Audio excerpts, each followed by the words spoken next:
Salman.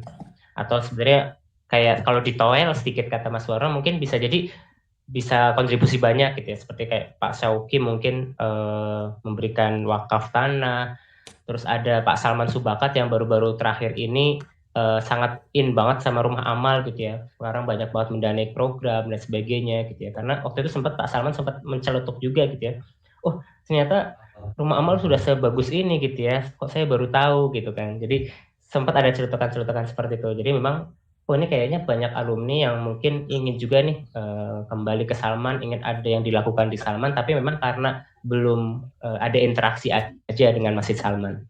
Oleh karena itu Mas Warren memang ingin banget nih, yuk kita coba diadain event yang atau sesuatu yang bisa meningkatkan keterikatan antara Salman dengan juga alumninya. Akhirnya memang tahun 2017 waktu itu masih ada pikiran juga ya di BMK ya, kita dikasih nama A di belakang BMK gitu ya. Awalnya kita BMK tambahin A, BMKA, bidang mahasiswa kaderisasi dan alumni. Yang mana memang sudah ada kalam dengan Pak Agung Harsoyo dan Bang Burokinya, tapi Pak Suwarno berharap ya ada di bidang kita memang secara spesifik ke alumni lah gitu, supaya kita nggak menyerahkan hanya kepada kalam saja. Dan alhamdulillah dari tahun 2017 sampai sekarang BMKA ada alumninya ya. Nah ini kita coba mulai gitu ya. Dulu dimulai dari Kirani ya, kita ngadain reuni alumni LMD tuh 17-an Agustus kalau nggak salah di GSG gitu ya. Terus bergulir reuni alumni LMD 165 sampai LMD terbaru. Terus waktu bergeser ke zamannya Rapi Umbarawati, kita ngadain alumni LMD signature ya kalau dulu bahasanya ya, dari LMD pertama sampai akhir. Terus mungkin sering juga pingin ada reuni unit gitu ya. Dulu ada reuni unit PAS, reuni Pustena, reuni unit mana lagi gitu ya mau diadakan. Nah tapi ternyata seiring berjalannya waktu kok cukup sulit kita bergantung pada reuni unit aja. Jadi waktu itu PMK mindsetnya entitasnya Salman ya unit gitu ya, salah satunya yang cukup besar. Akhirnya waktu itu kita mindsetnya udah reuni unit, reuni LMD atau halal bihalal Salman. Nah ternyata yang berjalan rutin ya halal bihalal Salman dan reuni LMD yang muda-muda. Reuni LMD yang tua tuh mungkin baru sekali, itu pun yang hadir sekitar 100-an ya, tidak bisa semasif itu. Nah reuni unit ternyata memang cukup sulit karena unit kalau misal belum ada di program kerjanya agak sulit kalau kita masuk di tengah-tengah gitu ya. Dulu kan belum ada rencana untuk ke sana atau kita cobalah ada diskusi sama alumni dan sebagainya. Ternyata kalau misal tidak berdasarkan bottom up gitu,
bahkan berdasarkan bidang keilmuan gitu ya. Nah, dulu mungkin suatu hal yang agak cukup sulit juga mungkin untuk mengumpulkan, apalagi misalnya angkatan muda-muda ya, sedang lagi aktif-aktifnya bekerja, sedang aktif-aktifnya berkarya gitu ya di tempat lain, sehingga kadang agak cukup sulit.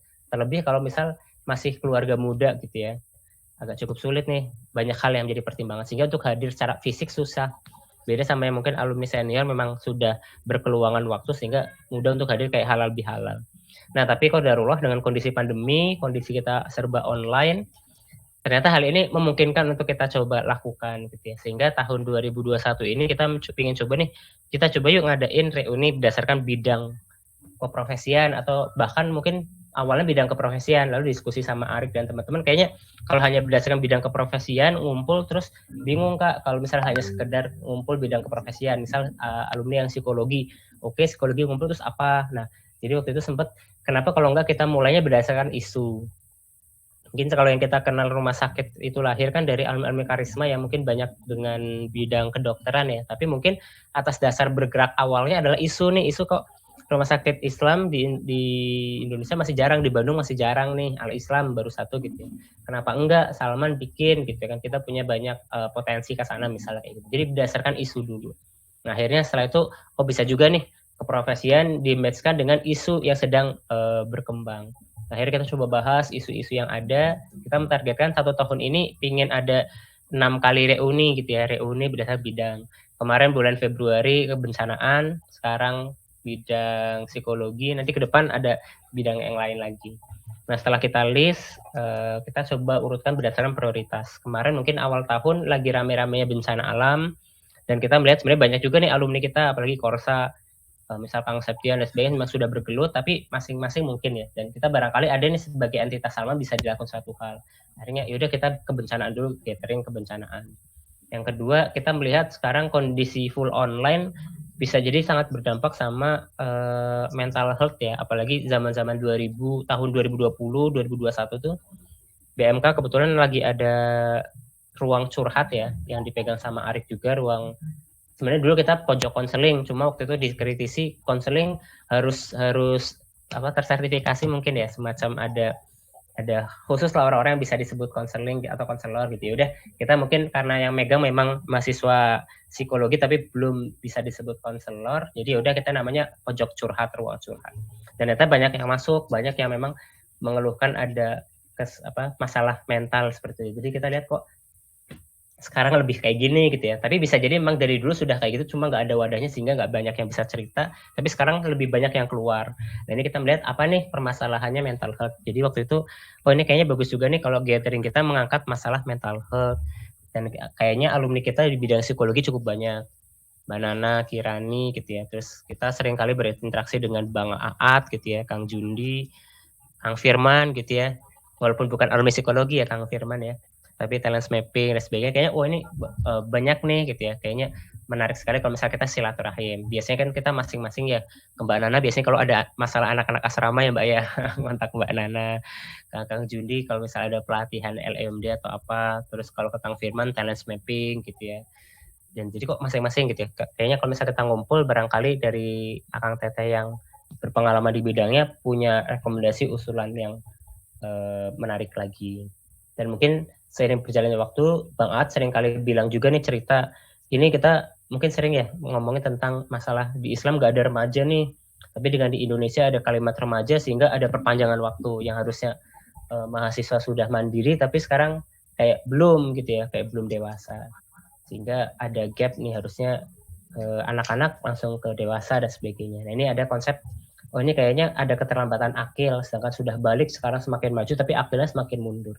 Nah kemarin sempat ngobrol juga sama Kang Jundi ya, ternyata Kang Jundi sedang mengembangkan sebuah instrumen untuk mengukur tingkat akil seseorang gitu ya. Ini menarik sekali gitu ya, jangan-jangan kita bisa mengukur juga nih anak-anak kita seperti apa, apakah masih belum dewasa atau seperti apa. Jadi itu akhirnya gathering ini lahir, akhirnya mohon izin kita mengundang teteh-teteh dan akang-akang sekalian ya untuk diajak diskusi nih gitu. Nah, besar harapan Salman ataupun BMKA adalah gathering ini tidak hanya sekedar reuni. Sebenarnya reuni sudah sangat bagus banget ya, silaturahmi sudah sangat bagus sekali. Tapi kita khawatir kadang pada saat kita sudah jadi alumni ada event-event reunian kan kadang kita suka bertanya, kita reuni habis reuni ada apa emang dan sebagainya. Dulu saya ikut unit angklung, di unit angklung sekarang setiap tahun ada gathering alumninya gitu ya. Jadi awal-awal saya bersemangat karena dulu sempat jadi pengurus, tapi setelah itu kok setiap tahun ada, terus apalagi sih emang follow up-nya apa sih? Setelah reuni emang ada apanya, dan kayak kok kayak cuma sekedar ketemu dan ya sekedar kayak gitu aja, kayaknya barangkali kadang ada alumni yang menuntut untuk apa nih tindak lanjutnya, emang apa yang bisa kita lakukan gitu kan. Nah, jadi ini menjadi sebuah itikadnya kita juga ya dari Arik, kami, dan teman-teman di BMKA, Salman. Pokoknya nanti setiap gathering, nanti ada isu yang kita bahas, dari isu itu minimal banget keluar rekomendasi dari gathering itu. Rekomendasinya kita mau ngelakuin X gitu ya. Nanti kita menanyakan dari yang hadir juga, barangkali siapa aja yang berkenan untuk nge-follow up ini. Nah nanti kita pokoknya pengen banget untuk merealisasikan apa yang direkomendasikan itu. Kemarin yang gathering kebencanaan rekomendasinya adalah menggolkan konsep atau model masjid tangguh bencana atau masjid tangguh gitu ya. Dengan kondisi online, dengan kondisi AMKI yang sudah semakin baik, dan juga bencana yang terus terjadi, sehingga ini bagus banget nih kalau masjid tangguh ini sudah terrealisasi dan bisa kita syiarkan, dan nanti kita bisa ngadain semacam diklat di daerah masing-masing. Kebetulan udah ada rumah amal di daerah, kebetulan alumni kita kader-kader sudah tersebar di berbagai daerah, kayaknya bisa banget nih kita ada squad-squad yang di masjid-masjid kampus atau masjid daerah yang siap tanggap bencana, sehingga konsep masjid tangguh ini menarik sekali untuk bisa direalisasikan. Jadi kemarin pasca gathering kita membuat semacam SK ya, pingin bikin SK, terus ada semacam task force-nya, nanti ada orangnya yang ditunjuk di SK itu untuk merealisasikan model masjid tangguh. Nah harapannya nanti juga psikologi juga seperti itu, misal nanti kan kita punya model ruang curhat ya, mungkin nanti Arik bisa mensimulasikan ya ruang curhat sudah sampai seperti apa, orang-orang bisa submit via online, nanti itu langsung masuk ke emailnya si konselor bisa lihat, nanti dibagi secara online bisa dilakukan. Nah ini tapi masih terbatas, mungkin baru ada pembinanya kemarin baru kita tunjuk juga Bang Aat ya, kita minta bantuan Bang Aat sebagai pembina. Nah mungkin itu bisa di scale up, atau tadi barangkali kita bisa mendeteksi kondisi akil atau kedewasaan mahasiswa-mahasiswa yang kita bina. Terus kira-kira kalau misalnya masih kurang gapnya di mana, kira-kira rekomendasi untuk bisa meningkatkan akil itu dengan metode apa dan sebagainya. Jadi saya rasa banyak hal yang bisa kita improve di psikologi ini. Jadi saya pribadi mohon bantuannya kepada Mbak Nana, Kirani, Kang Jundi, dan nanti ada Teh Fitri, Kang Firman, dan rekan-rekan yang lain ya. Insya Allah nanti di luar yang kita hubungin, kita pengen banget menggali sebanyak-banyaknya siapa aja nih alumni Salman yang psikologi. Jadi nanti kalau Tami dan teman-teman minta data, kira-kira siapa aja kayak anak psikologi lainnya alumni Salman, biar banget di-share ke kami, nanti kami coba kontak semuanya biar nanti ada gathering yang memang berlatar belakang atau concern ke bidang psikologi. Seperti itu. Mungkin itu, punten pisan ini panjang kali lebar ya, tapi kurang lebih itu gambarannya. Insya Allah sangat terbuka dengan apapun masukan dari Akang Teteh sekalian. Itu saya kembalikan ke Arik. Hatur nuhun sekali lagi. Assalamualaikum warahmatullahi wabarakatuh. Waalaikumsalam. Oke. Aku dulu di sini. Aman kok Rik, aman. Oh aman ya. Nah begitu mungkin sebelum masuk ke diskusi aku sedikit menambahkan kalian supaya Kang dan Teh bisa lebih paham juga biar lebih juga di wacana yang diangkat. Aku kembali ke slide yang ini. Udah kelihatan belum ya? Sudah. Oke. Ya, jadi tadi seperti yang disampaikan oleh Kak Lutfi, pengaparan alun-alun bidang harapan seperti halnya wacana pembangunan rumah sakit sama CD ya, di mana ketika itu stakeholder banyak dari alun-alun yang latar belakang bidang kesehatan ya, ada kanker misalnya. Nah, terus bidangnya kenapa psikologi, sebelumnya kita ada bidang perencanaan, lalu sekarang ada psikologi, lalu ada bidang lain gitu. Nah, ini tema yang kita angkat di reuni kali ini kesehatan mental.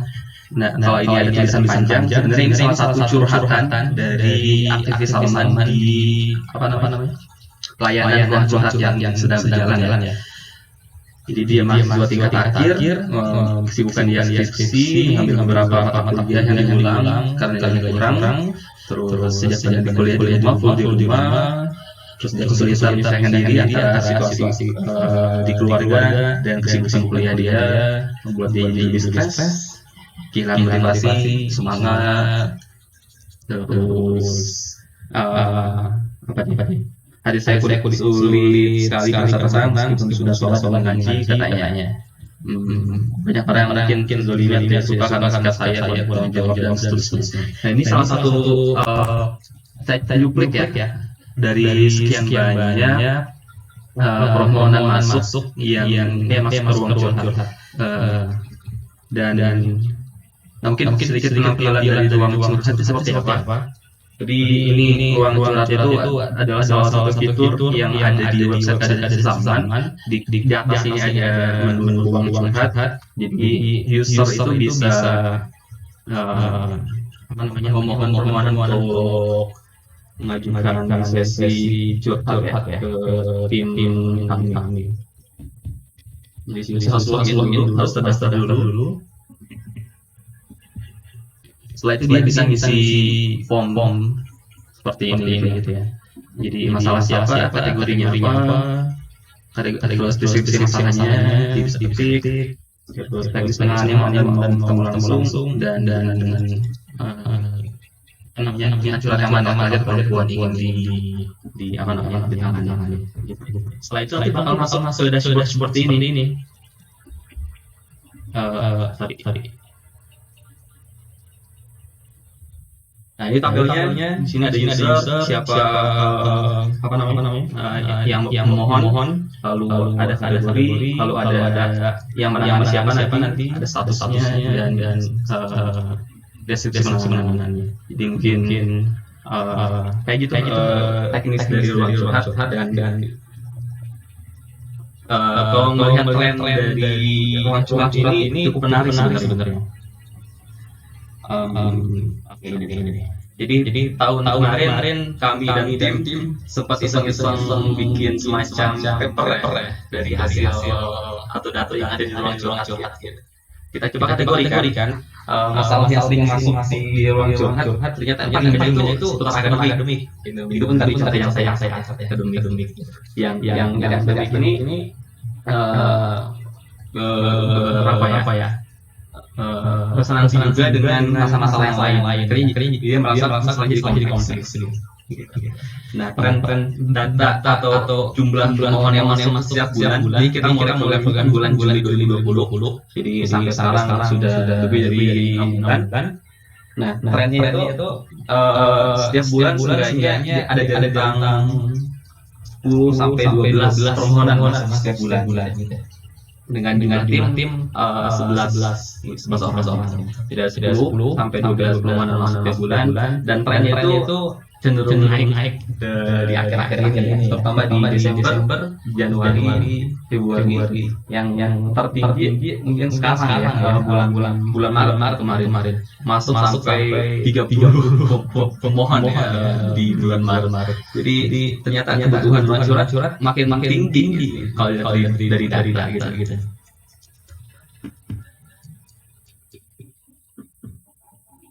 Ya. Nah, jadi kita coba angkat Salman punya yang namanya ruang curhat. Mungkin dulu Salman juga punya biro psikologi kalau nggak salah saya sempat dengar ya.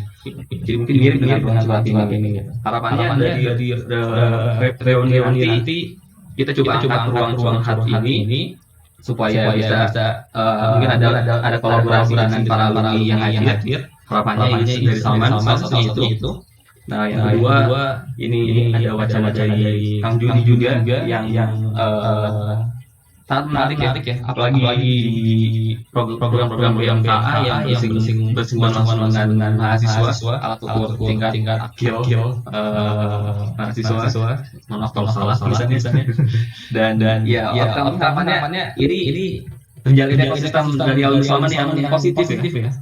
Di mana alumni bisa saling bersinergi dan kolaborasi, terutama alumni yang di bidang psikologi seperti itu. Nah, sebenarnya kalau kita masuk ke mekanisme diskusi, jadi diskusinya ini harapannya bisa cair dari semua diskusi. Bentuknya bukan semacam seminar satu arah atau pematerian satu arah dari para pemateri diskusi gitu. Harapannya ketika moderator mengangkat sebuah isu tentang kesehatan mental, lalu coba nanti diskusinya dengan para pemantik menyampaikan yang pertama latar belakangnya, kegiatan sekarang mungkin apa yang sudah dilakukan, terus tadi gagasannya, dan mungkin bisa menambahkan gagasan tambahan yang ingin diangkat di diskusi gitu. Nah, setelah itu mungkin moderator bisa mengangkat ataupun mengajak seluruh peserta diskusi ya untuk memberikan pendapat ya, wacananya dan gagasannya. Dan dari situ harapannya forum bisa menyepakati sebuah atau beberapa wacana yang bisa digagas bareng-bareng. Kayak gitu. Nah, reuni sendiri dijadwalkan tanggal 24 April, hari Sabtu jam 8 sampai jam 12 siang melalui yang via Zoom atau Google Meet nanti. Mungkin segitu gambaran singkat atau gambaran kasar dari program reuni alumni Salman di psikologi. Nah, barangkali kita masuk ke sesi diskusi barangkali di temuan hari ini. Silakan berpikiran Kang Juni atau Mbak Nana ada tanggapan atau ada saran masukan di pikiran. Oh iya, ini saya rasa juga saya pakai software 3 yang saya rasa tidak Siap. Ya, pengen menanggapi aja, keren banget. Masya Allah, ini tuh sebenarnya sejak kapan ya, dulu tuh udah sempet kepikiran juga, tapi dulu memang lingkupnya baru Karisma karena memang konseling adik. Sekarang juga alhamdulillah ada ya di Karisma itu kayak pojok konseling juga kayak gitu. Terus nah sekarang di BMK ini luar biasa banget karena memang bener banget permasalahan kesehatan mental ini jadi sesuatu yang hits banget ya. Mungkin Mbak Nana sering banget menangani masalah kesehatan mental di Salman ya. Saya juga sempat dulu waktu aktif di BMK itu nanganin 2 orang yang nyaris bunuh diri gitu ya, hampir bunuh diri, udah sempat motong urat nadi gitu ya, tapi keburu ketahuan gitu ya, belum sampai terputus. Nah itu sempat ngobrol-ngobrol juga, memang kebanyakan kendalanya itu ya masalah akademik dan pertemanan gitu ya, jadi masalah kayak gitulah dan segala macamnya. Nah untuk terkait sama mekanismenya mungkin aku pengen nanya aja, tadi kan kita tuh pengennya diskusi ya, tapi di situ ada para pemantik itu memaparkan latar belakangnya. Nah ini latar belakang seperti apa dan kira-kira apakah di gilir setiap pemantik ini kan ada sekitar berapa, 4 atau 5 orangan gitu ya, 6 bahkan ya, 6 orang yang mau dijadikan pemantik. Nah itu nanti mekanismenya seperti apa supaya nanti jangan-jangan nanti jatuhnya jadi sharing materi juga gitu kan, karena kan kita pengennya juga pemantik ini mengajak yang lain untuk berpikir lebih mendalam tentang isu yang kita angkat bareng-bareng ini gitu. Oke, menarik. Makasih kira-kira. Nah ini iya terjadi juga di kemarin apa. Jadi kita mau wacanakan silakan ya pemantik mengembangkan gagasan dan latarnya pribadi masing-masing maksimal 10 menit gitu. Kita punya 4, jadi total 40 menit yang dipakai untuk mengembangkan gagasan-gagasannya. Nah, sisa sejam atau hampir sejam itu dipakai buat diskusi. Wacana seperti itu ya. Dan yang bergilir dari satu ke menarik yang lain. Faktanya apa terjadi? Adalah iya ada beberapa pemantik yang terlalu semangat mungkin ya, sampai habisin lancar sendiri gitu. Nah, lalu evaluasi seperti apa? Nah, sebenarnya dari ahli pribadi belum nemu nih formula yang cocok nih. Kira-kira supaya lebih efektif diskusinya jadi muatan utama, bukan dengan satu itu seperti apa gitu. Virus. Apa ya? Barangkali dari rekan-rekan sekalian ada masukan juga di mekanismenya. Kang Judi ini udah biasa nanganin pelatihan, Kang, gimana? Saya sebenarnya banyak yang bisa saya tanggepin ya. Cuma saya justru pengen ngikutin dulu dari teman-teman Salman gitu. Kira-kira arahnya kemana. Tapi tadi saya coba fokus sama keywords yang udah disampaikan sama Kang Lutfi dan Kang Arik sih. Jadi nanti mungkin kalau udah agak berkembang sedikit dinamika diskusinya, nanti saya coba ngasih beberapa saran. Nah saya mau ngikutin dulu nih. Masih meraba-raba nih kira-kira ke arah mana sih teman-teman Salman. Betul. Bener, jangan ikut juga Mbak. Kalau saran saya ya, pada dasarnya kita memang BMK ini kan saya, Arik dan teman-teman bukan yang punya background yang baik gitu ya di bidang ini gitu ya. Jadi memang kita masih bentuknya ini berdasarkan pengalaman ataupun berdasarkan yang ada di lapangan. Dan yang kalau kami pikirkan adalah follow-up-nya nanti yang akan hasil akhir dari reuni ini adalah bukan harus yang besar banget, tapi sesuatu yang paling bisa kita follow up. Jadi harus bisa di follow up gitu ya. Jadi nggak harus yang langsung big things besar banget itu, tapi memang yang harus bisa kita follow up.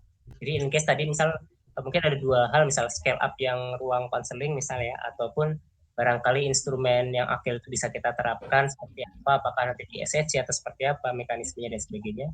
Nah, semisal itu ada dua hal yang besar, ya kita ambil yang mungkin prioritas yang mungkin memang bisa langsung kita coba follow up. Kita ini yang bisa follow up ini nanti harapannya sih minta bantuan juga dari akang-akang dan teteh-teteh untuk bantu mungkin minimal sebagai pengawas, sebagai narasumber dalam follow up ini gitu ya. Mungkin nanti tim teknisnya ada dari Salman. Tapi harapannya bisa yang hadir nanti bisa nge-follow up gitu sih. Jadi bahkan tadi misal itu usulan dari BMK juga, bahkan misal kurang relevan, kurang tepat juga kita sangat terbuka banget gitu kan. Nah, nanti kalau cara diskusi kalau harapannya sih dari sekarang kita minimal yang dari pemantik ini keluar rekomendasi usulan dari pemantik. Jadi yang forum yang nanti besar itu kita mengarahkan. Jadi kayak bukan di setting sih, tapi seolah kayak nanti kita giringnya ke arah sana gitu ya. Jadi kemarin kenapa akhirnya ada briefing dulu di awal, kita berharap jangan sampai nanti waktu gathering itu masih ngambang, bahkan kita sendiri belum ada standingnya mau kayak gimana. Jadi hari ini mungkin sama besok titip untuk barangkali kita punya satu hal nih, oke kayaknya kita mau ke arah ini deh. Nah, nanti baru penyampaiannya di yang gathering tanggal 24 itu minta bantuan dari pemantiknya, mungkin Banana, Kiran, Kang Jundi, Kang Firman, Teh Fitri nanti bisa menyampaikan step by step usulannya, tapi mengarah ke satu poin yang kita sepakati hari ini ataupun besok. Walaupun nanti ada masukan-masukan bisa jadi berubah, tapi ya setidaknya kita sudah punya standingnya apa. Nah, standingnya apa, saya pribadi terbuka banget ya sama Banana, Kiran, usulan dari BMK mungkin dari Arif dan BMK itu tadi barangkali scale up-nya dengan cara seperti apa. Kemarin alhamdulillah kita udah ada pelatihan konselornya ya, diisi banget sama Kang Jundi. Tapi memang mahasiswa psikologi, ada yang lulusan psikologi gitu ya. Seperti itu. Nah, kira-kira scale up-nya seperti apa? Kalau kita sekarang terbatas dari yang punya akun di BMKA. Sebenarnya yang punya akun di BMK sekarang banyak ya, ada sekitar 15.000 data. Kalau aktivis kita sekitar 8.000-an gitu ya. Cuma apakah kita bisa buka untuk semua mahasiswa sehingga bisa jadi CR kita atau seperti apa, baiknya gimana dan sebagainya, barangkali mungkin ke arah yang scale up. Nah, kalau yang instrumen tadi, apakah instrumen akil tepat gitu ya? Apakah lebih cocok bisa diterapkan juga atau jangan-jangan hal yang lain? Ya, ini sedikit berbeda-beda juga, Kang dari reuni yang kemarin, yang tentang bencana sama yang sekarang. Jadi perbedaannya adalah ketika reuni kemarin itu, oke kita punya tema atau isu yang tentang bencana yang ada di Indonesia sekarang. Pertanyaannya adalah di sama apa di situasi bencana Indonesia kita angkat tema itu, wacana di reuninya gitu. Harapannya pas kita angkat itu ditambah dengan para pemantik yang memang sudah bergelut, lalu salaman yang bergelut di bidang masing-masing untuk menanggulangi bencana. Harapannya ada satu gerakan bersih dari situ ya. Itu semangat yang kemarin ada di kemarin. Nah bedanya dengan yang sekarang, perbedaan letaknya ada di bentuk wacananya itu apa gitu. Nah kalau yang sebelum itu nggak ada, harapannya muncul di diskusi. Nah kalau di sini sudah disiapkan di awal, kali kalau ini disetujui itu bisa gitu. Jadi starting point itu agak lebih maju dikit gitu. Dari sama sudah menyediakan ya BMK sudah ini gitu, ada ruang-ruang, ada alat ukur tingkat akil ya. Apakah wacana selama ini mau didukung atau mau di scale up, gimana di reuninya gitu. Jadi mungkin perbedaannya ada starting point yang berbeda gitu antara reuni sebelumnya yang sekarang dengan sekarang. Gitu sih tambahannya. Ya. Saya boleh berbagi pengalaman barangkali ya. Jadi pengalaman saya selama di Salman sekitar 12 tahun ya nanganin perkonselingan gitu. Jadi rata-rata yang konseling di Salman itu adalah mahasiswa ITB, mahasiswa aktivis yang dari ITB gitu ya. Nah, karena image yang terbangun bahwa mahasiswa ITB itu adalah mahasiswa yang hebat, cerdas, kuat gitu ya. Jadi mereka itu sebetulnya alergi dengan kata-kata konseling atau curhat gitu. Karena mereka sudah ngerasa saya hebat, saya kuat, kenapa saya harus curhat gitu. Terus saya juga cerdas gitu. Itu yang saya tangkap selama 12 tahun. Dari 2007 sampai 2019 awal ya, sebelum saya resign. Nah, jadi akhirnya saya menggeser istilah konseling atau curhat itu menjadi ngobrol bareng gitu. Tapi isinya sebenarnya itu gitu. Karena memang mereka tuh kayak gengsi gitu. Saya mau curhat atau saya mau konseling itu gengsi. Padahal sebenarnya mereka butuh. Nah, mungkin untuk saya hanya berbagi pengalaman. Curhat itu sebetulnya harusnya itu lebih banyak gitu ya yang datang ke situ, harusnya ya, karena memang kebutuhan itu ada. Saya itu bisa satu hari itu bisa nanganin 20 orang waktu itu ya, waktu itu. Jadi dengan kondisi sekarang yang semua serba online, itu tuh harusnya lebih. Nah, mungkin namanya bisa diganti bukan curhat, tapi apalah yang lebih yang lebih ringan gitu. Walaupun sebenarnya nanti isinya berat gitu. Walaupun sebenarnya isinya curhat-curhat juga gitu, tapi ada istilah yang lebih ringan karena kalau misalnya kita berada di Salman, lingkungan kita ITB, mereka tuh sudah gue tuh kuat gitu loh, gue tuh orang yang cerdas, pinter, semua masalah bisa ke-handle. Nah, itu tuh ada faktor-faktor variabel itu yang harus kita pertimbangkan juga untuk nama curhatnya sendiri. Mungkin itu aja saya berbagi pengalaman saya kemarin. Oke, terima kasih Mbak Nana. Mau sampai 22 hari Mbak Nana ya? Naik juga. Arif mute, Arif. Oh. Oke, siap. Makasih Mbak Nana. Sampai 20 per hari, 20 orang per hari. Oh, banyak juga. Luar biasa. Iya. Aku kaget ya. Sebelumnya tim curhat membanding gitu. Ini 10 per bulan, 30 per bulan itu banyak sedikit ya. Tapi kalau melihat dari beban dari tiap tim kami tiap orangnya tuh untuk menyelesaikan sesi curhatnya nggak cukup sekali gitu. Sampai 3 kali itu sampai sebulan satu orang. Iya, itu tuh sampai saya ajak ke rumah gitu ya, maksudnya kalau nggak sempat di Salman saya ajak ke rumah gitu. Jadi setiap Sabtu Ahad itu saya pulang sampai jam 9 malam waktu itu ya, karena memang numpuknya di weekend ya, tapi saya tidak menutup pintu rumah gitu untuk ayo kita ngobrol bareng gitu. Jadi setelah saya ganti dengan kalimat ngobrol bareng, itu lebih makin banyak orang yang pengen kebutuhannya untuk didengar gitu ya, masalahnya untuk dicarikan solusi gitu. Hanya mengganti nama padahal isinya itu juga. Kalau dari Mbak Nana sendiri kira-kira wacana atau program ini kita angkat ke alumni Salman semua cukup menarik nggak ya? Lebih dibanding nanti. Menarik dan sebenarnya bukan hanya menarik ya, itu juga jadi ngebuka semacam kita mempublikasikan bahwa kita tuh ada loh wadah ini gitu. Mungkin kurang terpublikasi juga gitu, mungkin kalau misalnya nanti audiens, nanti kita online ya atau offline.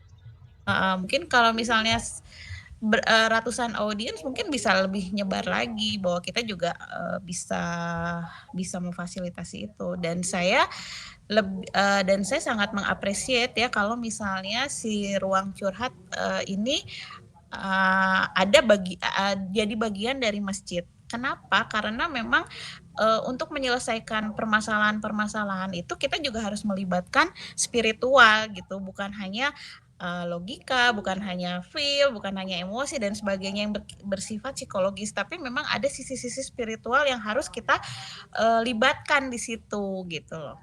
Nah, itu juga menjadi poin penting menurut saya gitu kan.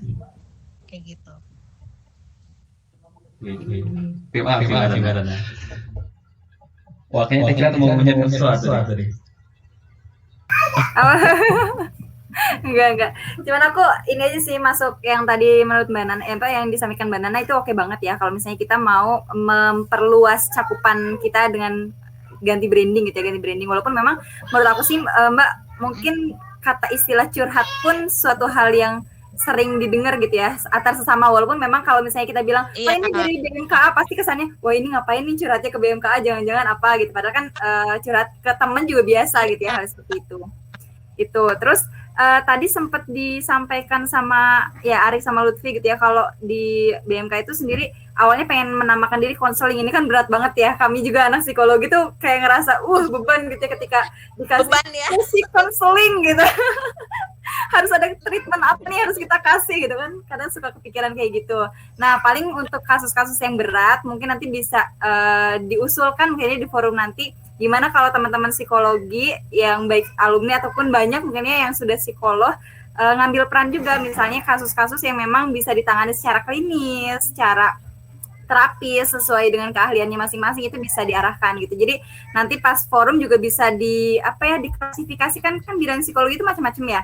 Ada yang fokus di klinis, ada yang di pelatihan gitu, ada yang di organisasi, ada yang di perkembangan anak dan segala macamnya. Nah, itu bisa diklasifikasikan biar nanti ketika ada forum curhat yang ini kayaknya teman-teman tim curhat BMK itu nggak sanggup nih menangani kasus seperti ini, nanti bisa dikonsulkan ke ahlinya seperti itu.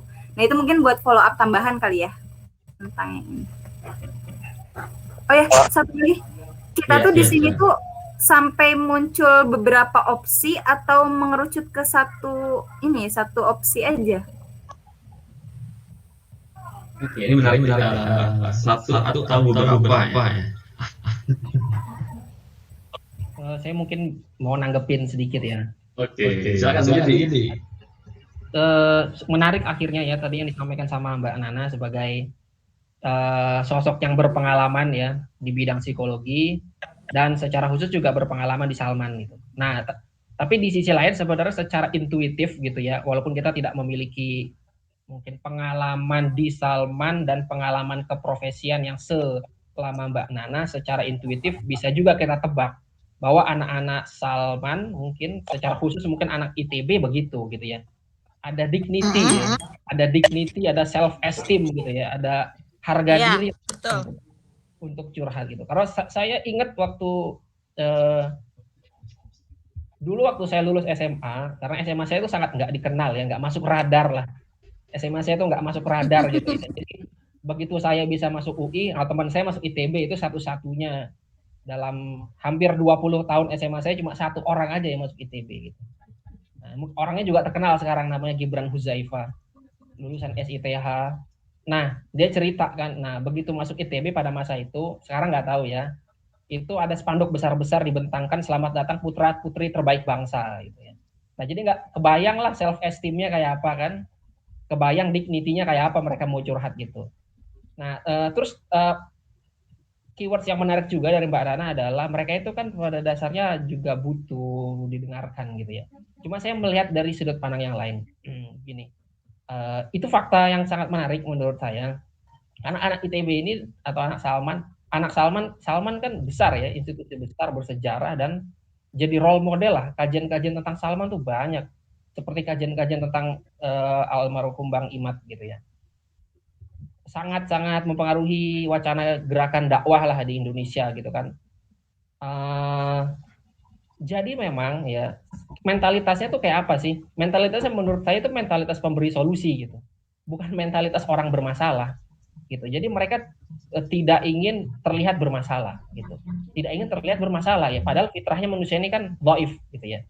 Nah, menurut saya saran saya ngasih saran di tingkat cara berpikir aja ya. Kalau konten mungkin nanti kawan-kawan yang memang menjadi bagian yang inherent dari Salman itu yang lebih berhak untuk menentukan. Saya ngasih saran di cara berpikir aja.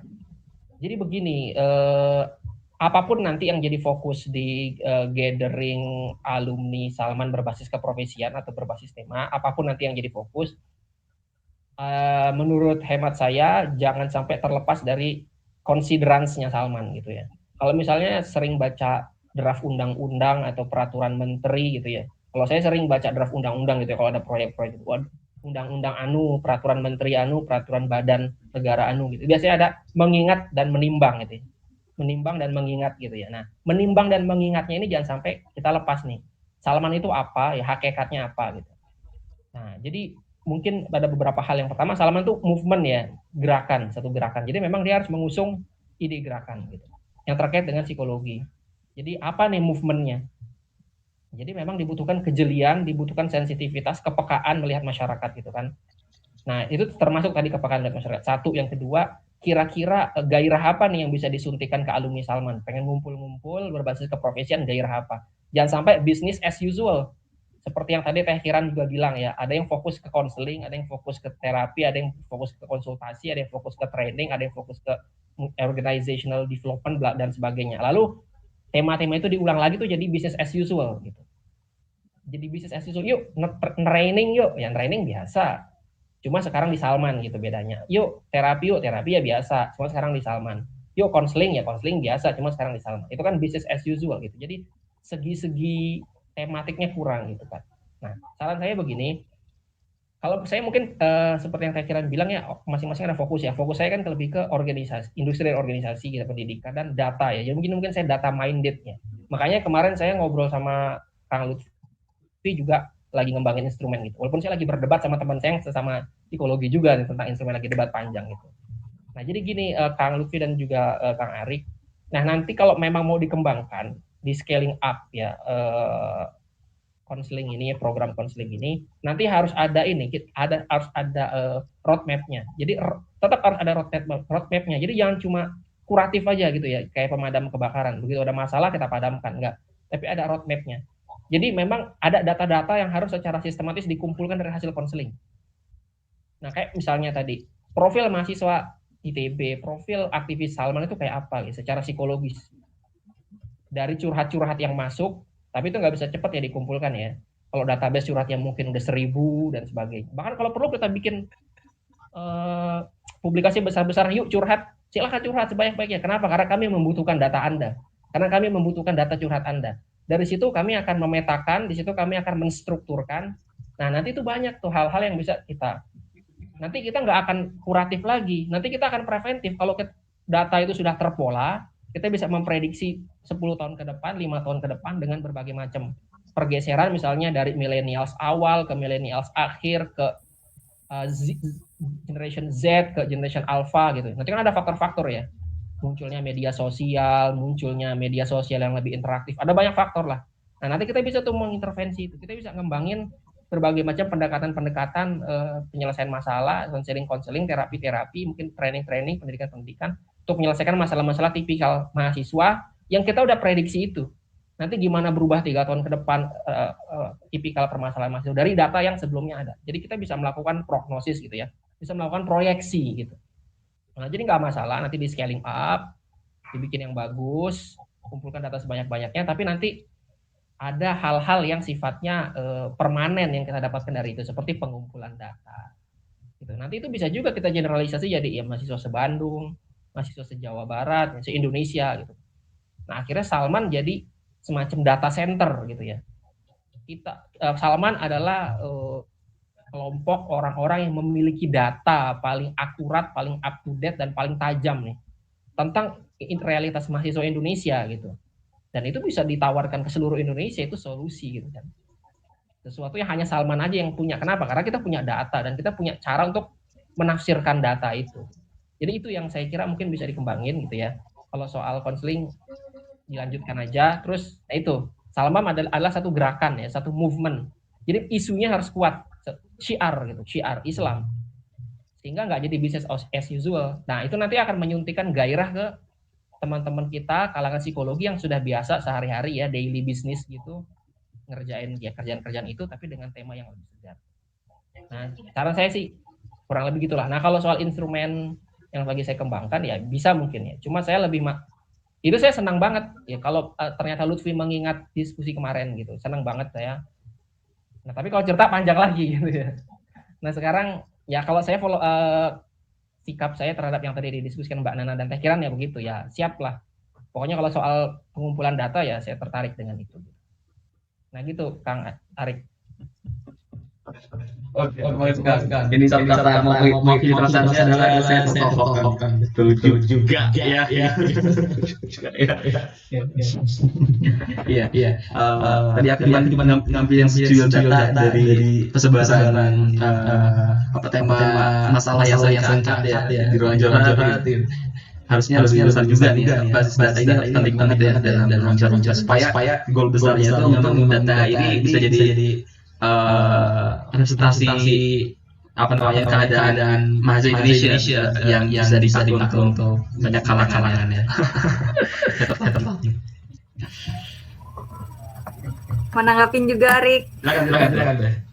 Ya sebenarnya tadi keren banget ya konsep yang Kang Jun dibawain itu. Iya maksudnya itu bisa jadi strongnya Salman gitu ya. Salman itu punya jadi big data dan segala macamnya, dan kalau nggak salah sih itu mimpinya Mas Warno juga ya, kita punya big data yang memang itu bisa menyebar kebermanfaatan untuk sekitar gitu kan. Nah cuman kalau tadi bilang kita punya data yang aktual, akurat gitu ya, menggambarkan bagaimana kondisi mahasiswa se-Indonesia ya, se-Bandung Raya minimalnya gitu ya. Berarti kan kita nggak cuma bisa menampung curhatan-curhatan yang notabene cenderung negatif ya, tapi bisa jadi kita nanti juga memperkayanya juga dengan hal yang lebih positif gitu. Tapi itu makanya nanti gimana konsepnya gitu. Ini mah kita lagi menangani psikologinya aja kan ya, secara psikologisnya mungkin kebanyakan yang muncul di curhatan itu rata-rata masalah ya, masalah, kegelisahan segala macamnya gitu ya. Jangan sampai kita nanti menghasilkan data itu yang loh kok ternyata mahasiswa ITB itu rata-rata bermasalah semua ya, padahal nggak semua kan, itu cuman gambaran umum aja. Nah nanti ini Kang Jundi yang lebih ahli lah ya masalah pengolahan data segala macamnya kayak gitu. Terus yang kedua, kalaupun nanti tujuan kita itu nanti kedepannya akan menampung big data dan segala macamnya, kalau bisa sih dikemas dengan semenarik mungkin ya, jangan sampai mereka berpikiran bahwa nggak mau curhat ke Salman, nanti data kita itu akan dijadikan aset data besarnya Salman gitu kan. Pasti ada orang yang ngerasa ini terlalu privasi buat aku nggak mau curhat kayak gitu kan, kalau misalnya seperti itu. Jadi memang gimana caranya kita mengemas itu, jangan sampai kita upkan gitu ya, kalau kita itu butuh ini untuk apa gitu, tapi harapannya memang sebanyak mungkin data yang masuk ya kita manfaatkan sebaik mungkin dan kita jaga kerahasiaannya, karena kan setiap orang juga punya privasinya masing-masing ya, supaya bisa kita jaga dan mereka pun trust ke kita. Itu kan kuncinya konseling gitu ya, ketika klien itu trust ke kita ya, itu udah nilai plus banget gitu ya buat kita sebagai konselornya gitu ya, kalau di Salman itu sebagai fasilitatornya seperti itu sih ya tambahannya. Oke. Mungkin dari Kalvi atau dari Mbak Nana mungkin ada tanggapan juga? Kalau aku sih gini ya, karena Salman itu jadi harapan saya sebetulnya ya, mudah-mudahan bisa terwujud nih. Jadi saya pernah diskusi sama Bang At berkaitan dengan konseling dan memberikan solusi gitu ya. Nah, tapi memang sejauh ini fokus kita memang ke mahasiswa gitu kan, karena memang kita Salman itu adalah masjid kampus, tapi kita melupakan ada areal di mana Salman itu berada di satu lingkungan dan itu ada masyarakat banyak gitu. Kalau misalnya kita kalau nggak salah masih ya, Salman itu mengangkat peradaban, masih nggak sih? Masih ya. Kalau masih, berarti kan masyarakat di sekitaran Salman juga harus tersentuh gitu untuk ayo kita beradab bersama gitu ya, beradab. Maksudnya ayo kita berkembang bersama, sehat bersama, bahagia bersama, ibadah bersama. Artinya kita juga merangkul masyarakat yang di sekitaran Salman untuk sama-sama gitu loh. Nah, mereka juga pasti punya problem yang harus kita bantu untuk mencarikan solusi gitu. Punya bukan banyak ya. Jadi kita juga bisa berkontribusi sama masyarakat sekitar Salman ya, pedagangnya, masyarakatnya, kemudian dan yang paling penting adalah karyawan Salman itu juga jangan sampai luput gitu, jangan sampai terlewat, karena bagaimanapun program-program kita harus juga dinikmatin sama karyawan Salman gitu. Itu yang sering kali kita terlewat gitu loh, bahwa saudara-saudara kita yang ada di Salman sendiri juga sebetulnya butuh pertolongan kita gitu, tanda kutip ya, butuh curhat juga, butuh didengar juga gitu problem-problemnya. Mungkin itu bisa jadi salah satu apa ya yang harus kita pertimbangkan juga gitu loh. Mungkin itu. Oke. Monggo kalau sih. Siap ya, terima kasih banyak Mbak Nana, Kang Jundi, Kiran ya. Menurut saya dapat banyak sudut pandang baru ya. Kalau dari Kang Jundi kita coba ke arah preventif ya, tidak hanya jadi pemadam kebakaran. Terus Kiran ini juga bagaimana kita menggali datanya tidak hanya negatifnya aja ya, tapi positifnya juga kegali biar nanti datanya nggak benar-benar kelihatan oh semuanya bermasalah. Gitu.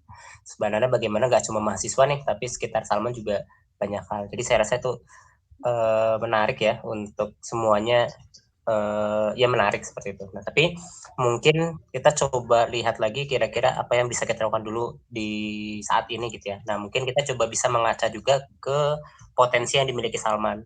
Jadi selain isu atau apa mimpi kedepannya gitu ya, tadi yang bisa membuat gairah para peserta, juga kira-kira yang dimiliki Salman seperti apa. Kalau kemarin waktu yang kebencanaan kita melihat kita yang fokus ke kebencanaan dari rumah amal concernnya apa-apa dan sebagainya. Jadi itu terus dan lain sebagainya. Jadi mungkin kita bisa juga melihat potensinya kita seperti apa sehingga mimpi yang ingin kita realisasikan itu apakah sesuai dengan potensi kita atau enggak.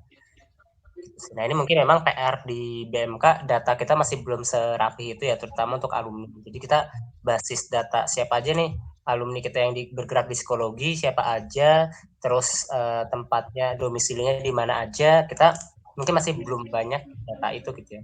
Sejauh yang mungkin saya tahu, yang banyak tuh di Bandung dan di Jogja berarti ya. Di Bandung berarti ada Mbak Nana, Kiran, di Jogja ada Kang Jundi, Bang Ad, sama Kang Firman, Teh Elma juga di Jogja gitu ya. Tapi di daerah-daerah lain belum ya. Yang satu yang menarik mungkin tadi kalau misal kita menerapkan yang Kang Jundi usulkan ya, kita pengen menggali data sebanyak-banyaknya. Baiknya kan kita tidak minta mereka curhat aja kan ya, tapi kita follow up kan ya. Nah ini berarti perlu ada apakah potensi kita sanggup nih untuk nge-follow up itu gitu ya. Sebutlah kita punya banyak, alhamdulillah mungkin kader di lintas daerah ya. Dan sekarang alhamdulillah mungkin potensi kita ada rumah amal di daerah-daerah, ada 7 daerah. Terus di luar itu aktivis Salman ada yang bikin komunitas juga di daerah-daerah. Ada aktivis Salman Jogja, Jogja Solo, Tasik, Purwokerto, Lampung, Banjarmasin, Padang, Lombok gitu ya. Jadi ada nih aktivis-aktivis Salman yang bikin komunitas. Nah itu kita punya di sana gitu ya, sehingga misal kita nanti minimal di beberapa kota gitu ya untuk menggali data bisa banget. Nah tapi misal masing-masing kota aja misal dapat masuk data 100 misal paling kecil misal 1000 gitu ya. Jadi kan nanti akan masuk misal ribuan data nih yang curhat. Nah kan nggak enak juga kalau kita benar-benar hanya sekedar menghimpun data ya. Kalau saya sih melihat untuk penghimpunan data itu bagusnya memang kita follow up, dalam artian kita bantu penyelesaiannya. Nah, apakah kita sesanggup apa nih? Sesanggup apa daerahnya, jumlahnya, dan sebagainya. Kalau dari kira mungkin minimal misal Bandung Raya, itu menurut saya bagus juga ya. Atau misal ya kita ambil dari kampus-kampus besar misalnya. Misal kita fokus ke mahasiswa dulu, misal kampus-kampus besar. Nah, kita mampunya berapa, potensi kita berapa. Nah, itu yang menjadi perlu kita fokuskan. Pada dasarnya kalau penyebaran data untuk dihimpun, saya rasa kita masih bisa memaksimalkan banyak daerah-daerah aktivis ya. Tadi untuk disebarin informasinya, untuk minta inputan mungkin bisa kita ikhtiarkan. Tinggal potensi kita yang selanjutnya, tim kita yang siap untuk menangani. Kalau timnya Arik sekarang ada berapa orang ya? 11 orang kalau nggak salah. 11 orang, di mana masing-masing tuh loadnya berapa ya kemampuannya kemarin Arik ya? 3 ya? 3 sampai 4 orang. 3 sampai 4 orang per minggu atau per hari? Biasanya melayani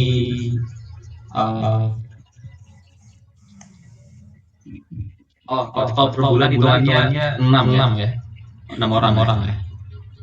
Ya per bulan atau mungkin karena kita masih belum banyak ya, jadi segitu dan sebagian masih ada kuliah dan ada aktivitas lain sehingga loadnya kita sekitar itu dalam satu waktu maksimal 3 atau 4 yang dipegang. Nah ini kalau misalnya langsung serentak ada 1000 data, berarti kita harus siap ada yang menghandle itu. Nah ini kira-kira apakah memungkinkan nggak ya kalau misalnya kita melibatkan alumni juga untuk menghandle itu sehingga nanti keluar rekomendasi data, tidak hanya sekedar data tapi kita memang follow up juga inputan curhatan dari itu. Maksudnya itu sih. Ini sudut pandang tambahan sih, kita coba melihat juga dari potensi yang kita miliki ya, sehingga nanti yang kita rekomendasikan sesuai dengan kemampuan dan juga potensinya Salman saat ini. Mungkin sedikit tambahan dari Oke, terima kasih Kang Lutfi. Aku jadi mencoba menarik garis merah ya, wacana yang bakal diangkat di reuni nanti di akhir April. Jadi sebelum acara dimulai itu kita sudah punya wacana-wacananya nih. Garis besar, mimpi besar supaya alumni bergairah mungkin bisa disampaikan yang apa yang disampaikan Kang Juni tadi.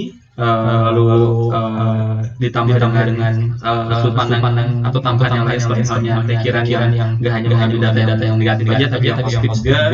Terus jangan lupa juga menggandeng apa namanya, bisa merangkul sekitar Salman, hanya disampaikan Anda, lalu dicek juga potensi di Salman yang sekarang Salman sudah punya gitu. Yang seperti halnya dengan Lutfi. Terus kita coba tanya nih ke alumni yang hadir di forum nanti. Kira-kira dari hadir sekalian mau bantu bagian mana nih? Jadi gitu atau pikiran ya.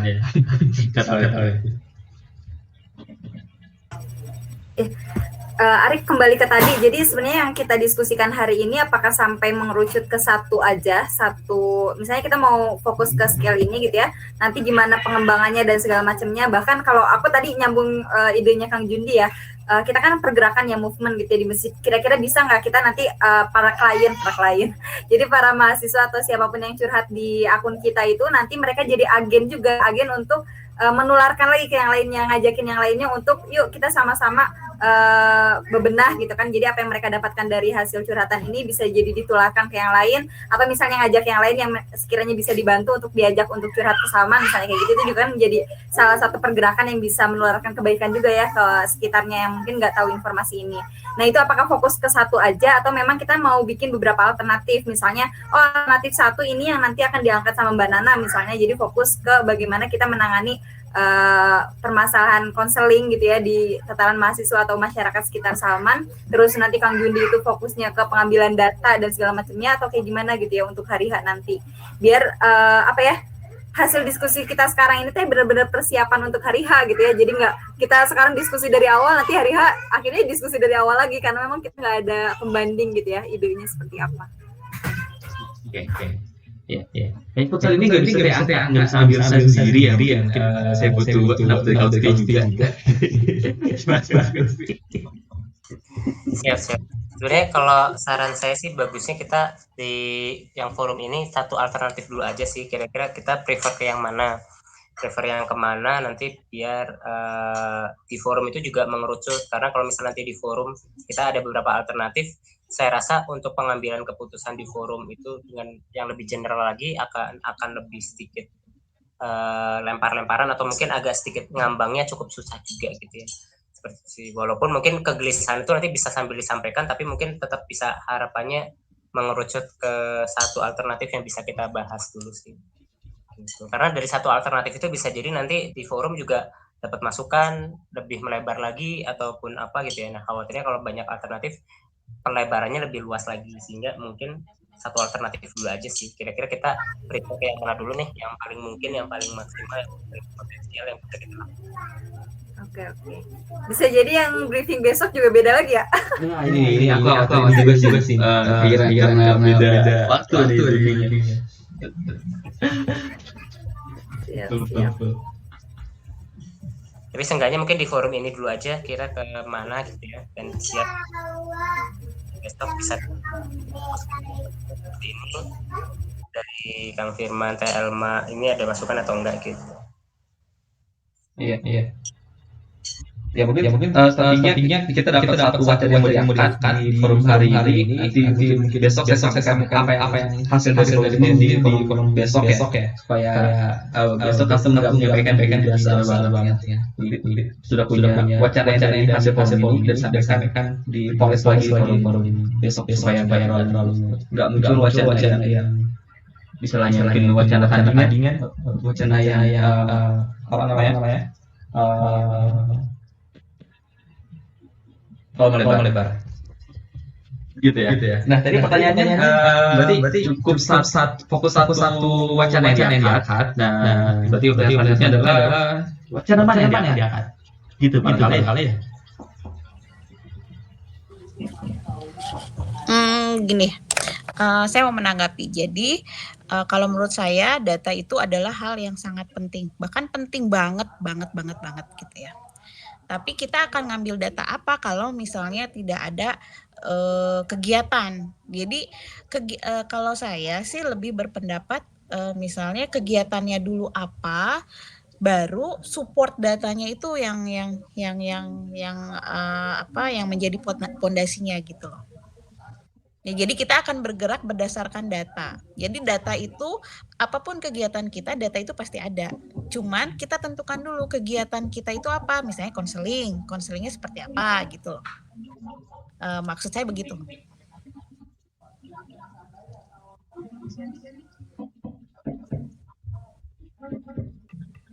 Kalau misalnya kita spesifik ini Mbak, dalam artian kayak kita riset gitu ya. Jadi memang belum ada aktivitas, tapi aktivitasnya riset untuk penghimpunan. Kita lagi memang pengen mengetahui. Lutfi, maaf, putus-putus. Oh iya, siap. Bisa diulang Lutfi, maaf putus-putus ya. Ya Mbak. Mungkin ini tadi benar banget sih, kalau misalnya nggak ada kegiatan ya datanya juga susah untuk dihimpun. Jadi perlu ada kegiatannya apa. Kegiatannya saya rasa bisa banget kita kreasikan ya, kira-kira kegiatannya apa yang inklusif tapi bisa nanti ada data-data yang masuk. Nah itu bisa satu. Atau jangan-jangan sempat kepikiran juga sih saya, apakah mungkin kegiatan yang kita maksud ini adalah benar-benar kayak kita lagi ingin riset senasional, misalnya riset kondisi kesehatan mental gitu ya misalnya. Ya kita langsung ngehimpun data karena kita semangatnya riset, tapi risetnya juga kita tangani gitu ya kan. Contohnya misal kita pengen tahu kondisi bahasa Inggris orang-orang, kan bisa jadi kita ngadain tes prediction IELTS atau seperti apa langsung ke 1.000 orang, akhirnya kelihatan datanya. Mereka tetap dapat juga hasilnya gitu. Nah ini bisa jadi bisa kita riset semangatnya bahasa apa, tapi tetap kita follow up juga dalam artian ya mereka tidak hanya sekedar nyampein data tapi dapat benefit atau hasilnya juga gitu. Mungkin itu sempat kepikiran. Iya, maksud saya semacam itu. Iya betul, memang semacam itu gitu. Berarti kita tadi kegiatannya udah fokus ke yang curhat you itu nggak sih? Maksudnya atau ada big lagi tujuan lainnya yang memang itu yang jadi core utama proyek kita ini,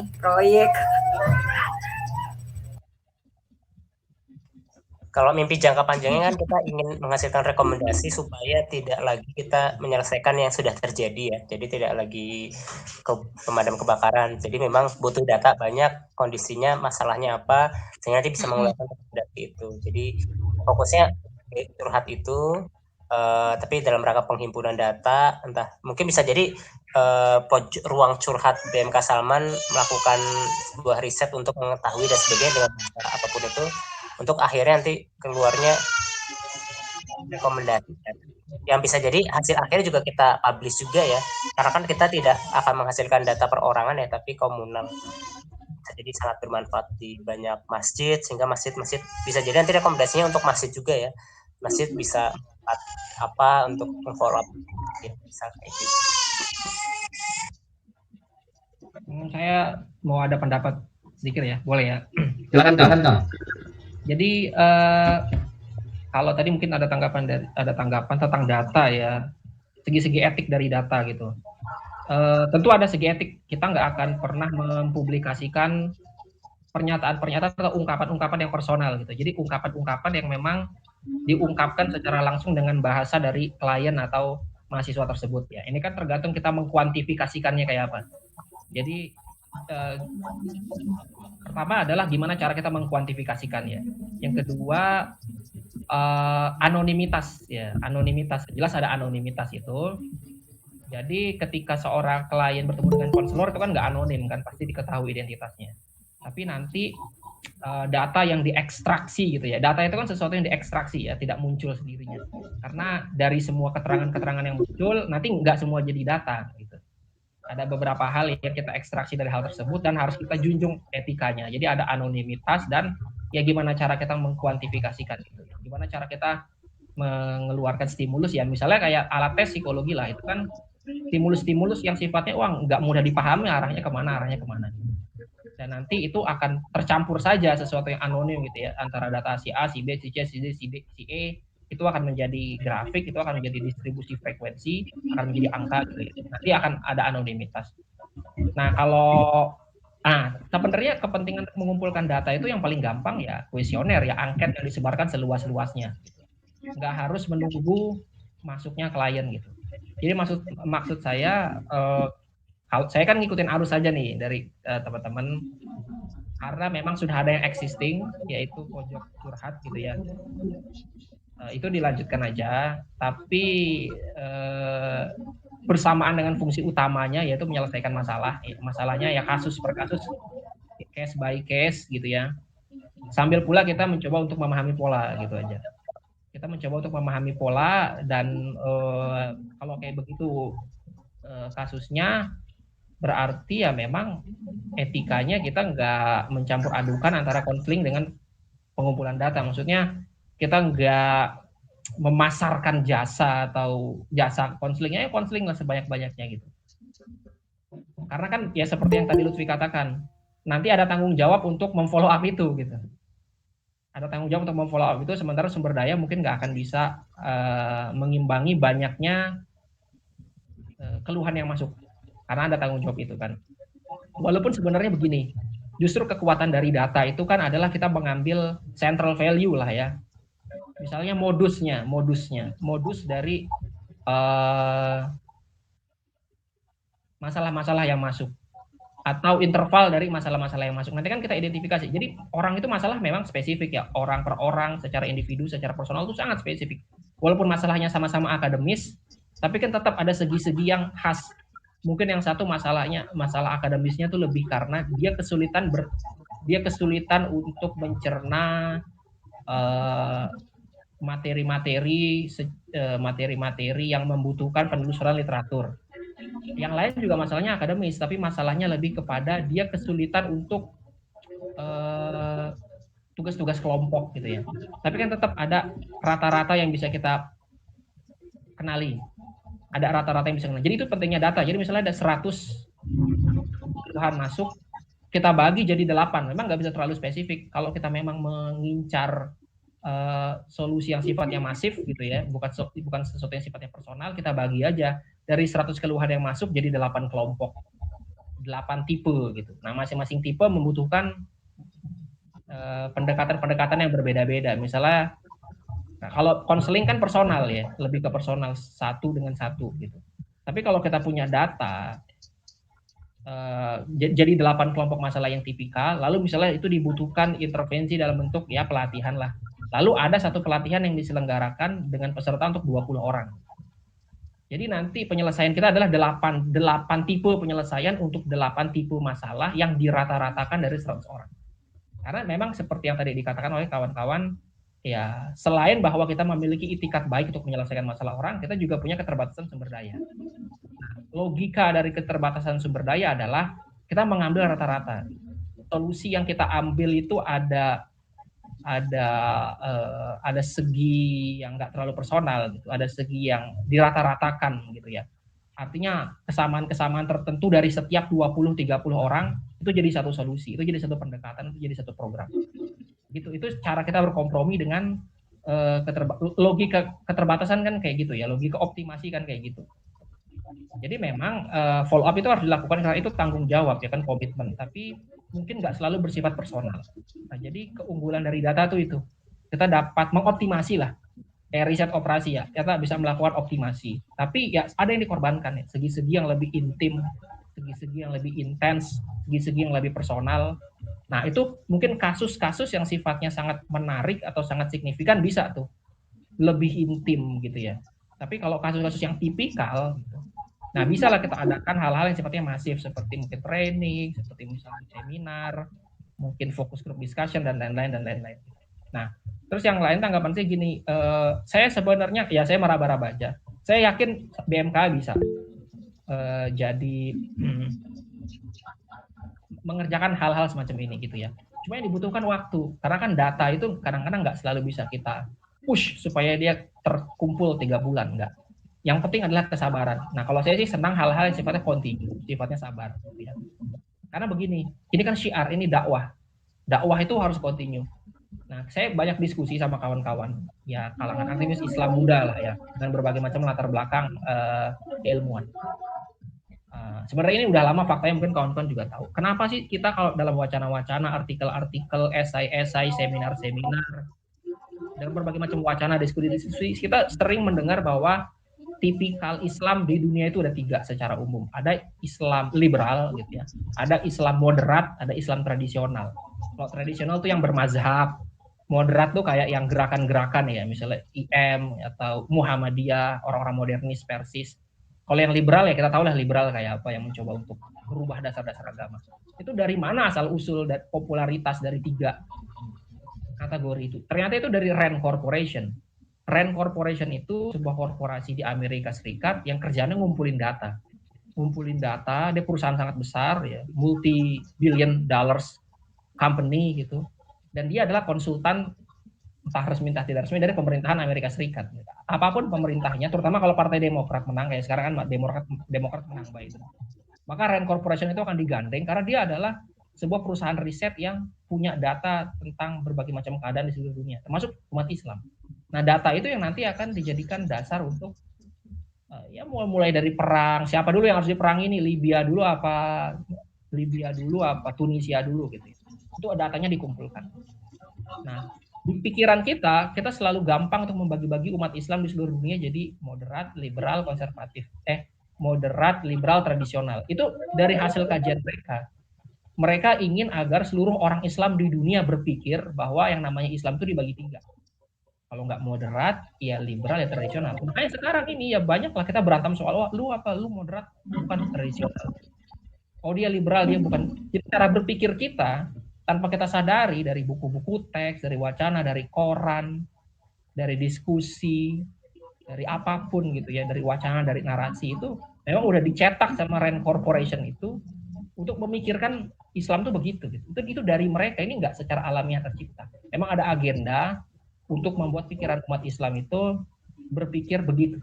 Nah, nanti ada konsekuensi-konsekuensi, nanti ada perpecahan-perpecahan yang memang udah dirancang gitu ya. Perpecahan yang sudah dirancang, nanti kalau perpecahannya itu terjadi itu gimana? Misalnya orang moderat cenderung berlawanan dengan orang tradisional. Kenapa? Macam-macam orang modernis cenderung berlawanan dengan orang tradisional. Karena modernis tidak bermazhab. Dia menggunakan mazhab ya tarjih ya atau mazhab talfik, mazhab gitu ya. Berlawanan dengan mazhab. Jadi nanti kalau sebuah pemerintahan itu dikuasai sama modernis, biasanya lawannya tradisionalis. Kalau pemerintahannya itu dikuasai tradisionalis, lawannya modernis. Karena itu 2 tipikal yang udah dibikin pagar berantem. Nanti kalau modernis berkuasa, ya Amerika akan dukung tradisionalis supaya modernisnya goncang. Nanti kalau tradisionalis berkuasa, Amerika akan mendukung modernis. Ya pokoknya dipecah belah terus David et Impera. Nah, menurut saya Salman itu bisa masuk di hal-hal kayak gini gitu. Hal-hal membentuk pikiran tanpa sadar untuk membentuk pikiran orang. Nah, untuk ini nanti dibutuhkan data. Misalnya kayak yang kemarin saya diskusin sama Lutfi soal akil ya. Akil balik ya, assessment akil balik gitu. Jadi kemarin kan saya diskusi sama Lutfi, kalau nggak salah namanya masih akil balik scale ya. Maksudnya akil balik scale. Nah, belakangan setelah saya debat cukup panjang sama kawan saya juga, ternyata bukan akil balik scale, kita susah untuk menyusun itu. Akhirnya direduksi jadi balik kognitif scale. Jadi memang yang kita ukur adalah segi kognitif untuk memprediksi balik. Kita prediksi balik dari segi-segi yang kognitif, karena segi-segi yang nggak kognitif nggak bisa kita ukur. Gimana caranya? Ada alat ukur yang bisa mengukur segi-segi kognitif, tapi itu bisa dianggap sebagai indikasi balik. Walaupun tingkat akurasinya ya masih harus dibicarakan lagi. Nah, jadi kalau soal data ini jangka panjang lah. Hal-hal yang sifatnya data itu jangka panjang, mungkin kita berpikir tentang tahunan gitu. Data ini kita kumpulkan dengan sabar. Nah, tadi salah satu kegunaan praktisnya adalah kita bikin pendekatan yang rata-rata itu. Nanti itu ada hubungannya dengan efisiensi sumber daya kita. Karena kalau enggak, kita sulit nih meraba ketika satu keluhan masuk, ini apa? Ke arah mana? Karena kalau terlalu personal, terlalu custom juga kan susah ya. Kayak kita lah jualan makanan. klien masuk minta bikinin nasi goreng dong, padahal kita jual bubur ayam sama ketoprak gitu. Nah, gimana karena kalau terlalu custom kan nggak bisa, atau dia minta bikinin pizza dong, gue pengennya pizza gitu. Masalah saya adalah saya sedang nafsu makan pizza, kami nggak punya pizza. Oh, pizza itu ada hubungannya dengan Italia, kami punya spaghetti, gimana kalau spaghetti? Nah, jadi memang kalau kita sumber daya kita nggak bener-bener hebat, ya harus tuh ada hal-hal yang rata-rata gitu. Jadi rata-rata penyuka makanan Italia, rata-rata penyuka makanan Jepang, rata-rata penyuka makanan Indonesia. Ada rata-rata kayak gitu. Dan itu basisnya data. Jadi menurut saya itu sih jangka panjang, dan soal data ya banyak kegunaannya lah untuk Salman sebagai gerakan. Terima kasih Kak Bindi atas masukannya. Sebelum aku dan menanggapi dan silakan Ilham mungkin kita akan sama-sama bentuk kepada Fitri ya. Sebenarnya Fitri di kolom ini ya. Assalamualaikum Teh Fitri. Waalaikumsalam Teh Fitri. Waalaikumsalam warahmatullahi wabarakatuh. Iya. Ketemu di sini Teh Fitri. Iya. Suhu psikologi 4 nih. Sama. Baik. Iya. Mungkin biar Teh Fitri bisa mengikuti diskusinya, aku coba sedikit review ya. Sudah sejauh mana tadi diskusi. Baik. Ya. Jadi kita ada wacana di akhir ini bakal mengumpulkan alumni Salman yang punya fokus di bidang psikologi. Nah, kita kumpulkan mengapain sih hubungan. Nah, sebenarnya harapannya setelah dikumpulkan bisa muncul sumbangsih ya, ataupun wacana bersama dari forum tersebut. Nah, jadi untuk mempersiapkan hal tersebut di forum kita hari ini kita sudah menyiapkan dulu nih wacana yang mau diangkat apa, gagasan apa. Nanti kita langsung tawarkan ke forum besar nanti. Nah, barangkali yang hadir nanti yang banyak peserta yang hadir nanti bisa memberi sumbangsi apa gitu. Mungkin secara garis besar seperti itu ya. Nah, jadi wacana apa yang atau gagasan apa yang muncul di diskusi pagi hari ini? Ya itu yang saya tangkap ini, mohon maaf kalau salah ya. Cukup tajam. Aduh. Saya keringetan ini kalau bagi rekan-rekan sekalian diskusinya sini. Ya, jadi yang saya tangkap adalah Salman perlu memberikan gairah dulu ke para alumni Salman bahwa Salman harusnya punya bargaining position, punya posisi tawar kepada Indonesia. Salman punya basis data yang bisa dipakai untuk melihat representasi dari katakanlah apa tadi tingkat kesehatan mahasiswa. Salman punya kemampuan membuat seperti itu gitu ya, punya sebagai rujukan utama bisa jadi dari pemerintah misalnya gitu untuk melihat seperti apa kondisi mental mahasiswa Indonesia gitu. Itu idealismenya gitu. Nah, di situ kita punya kondisi yang sedang ada saat ini, atau potensi kita atau existing position gitu. Dimana di Salman saat ini punya program yang namanya ruang curhat. Ruang curhat ini semacam kayak konseling. Ya, aku nggak berani bilang ini konseling. Ya, harapannya curhat karena ditangani langsung oleh aktivis sendiri yang punya ketertarikan ataupun kemampuan untuk mendengarkan keluh kesah aktivis yang lain. Gitu. Jadi posisi kita sekarang masih sebatas ruang curhat bagi para aktivis Salman, supaya bisa ke kita gitu.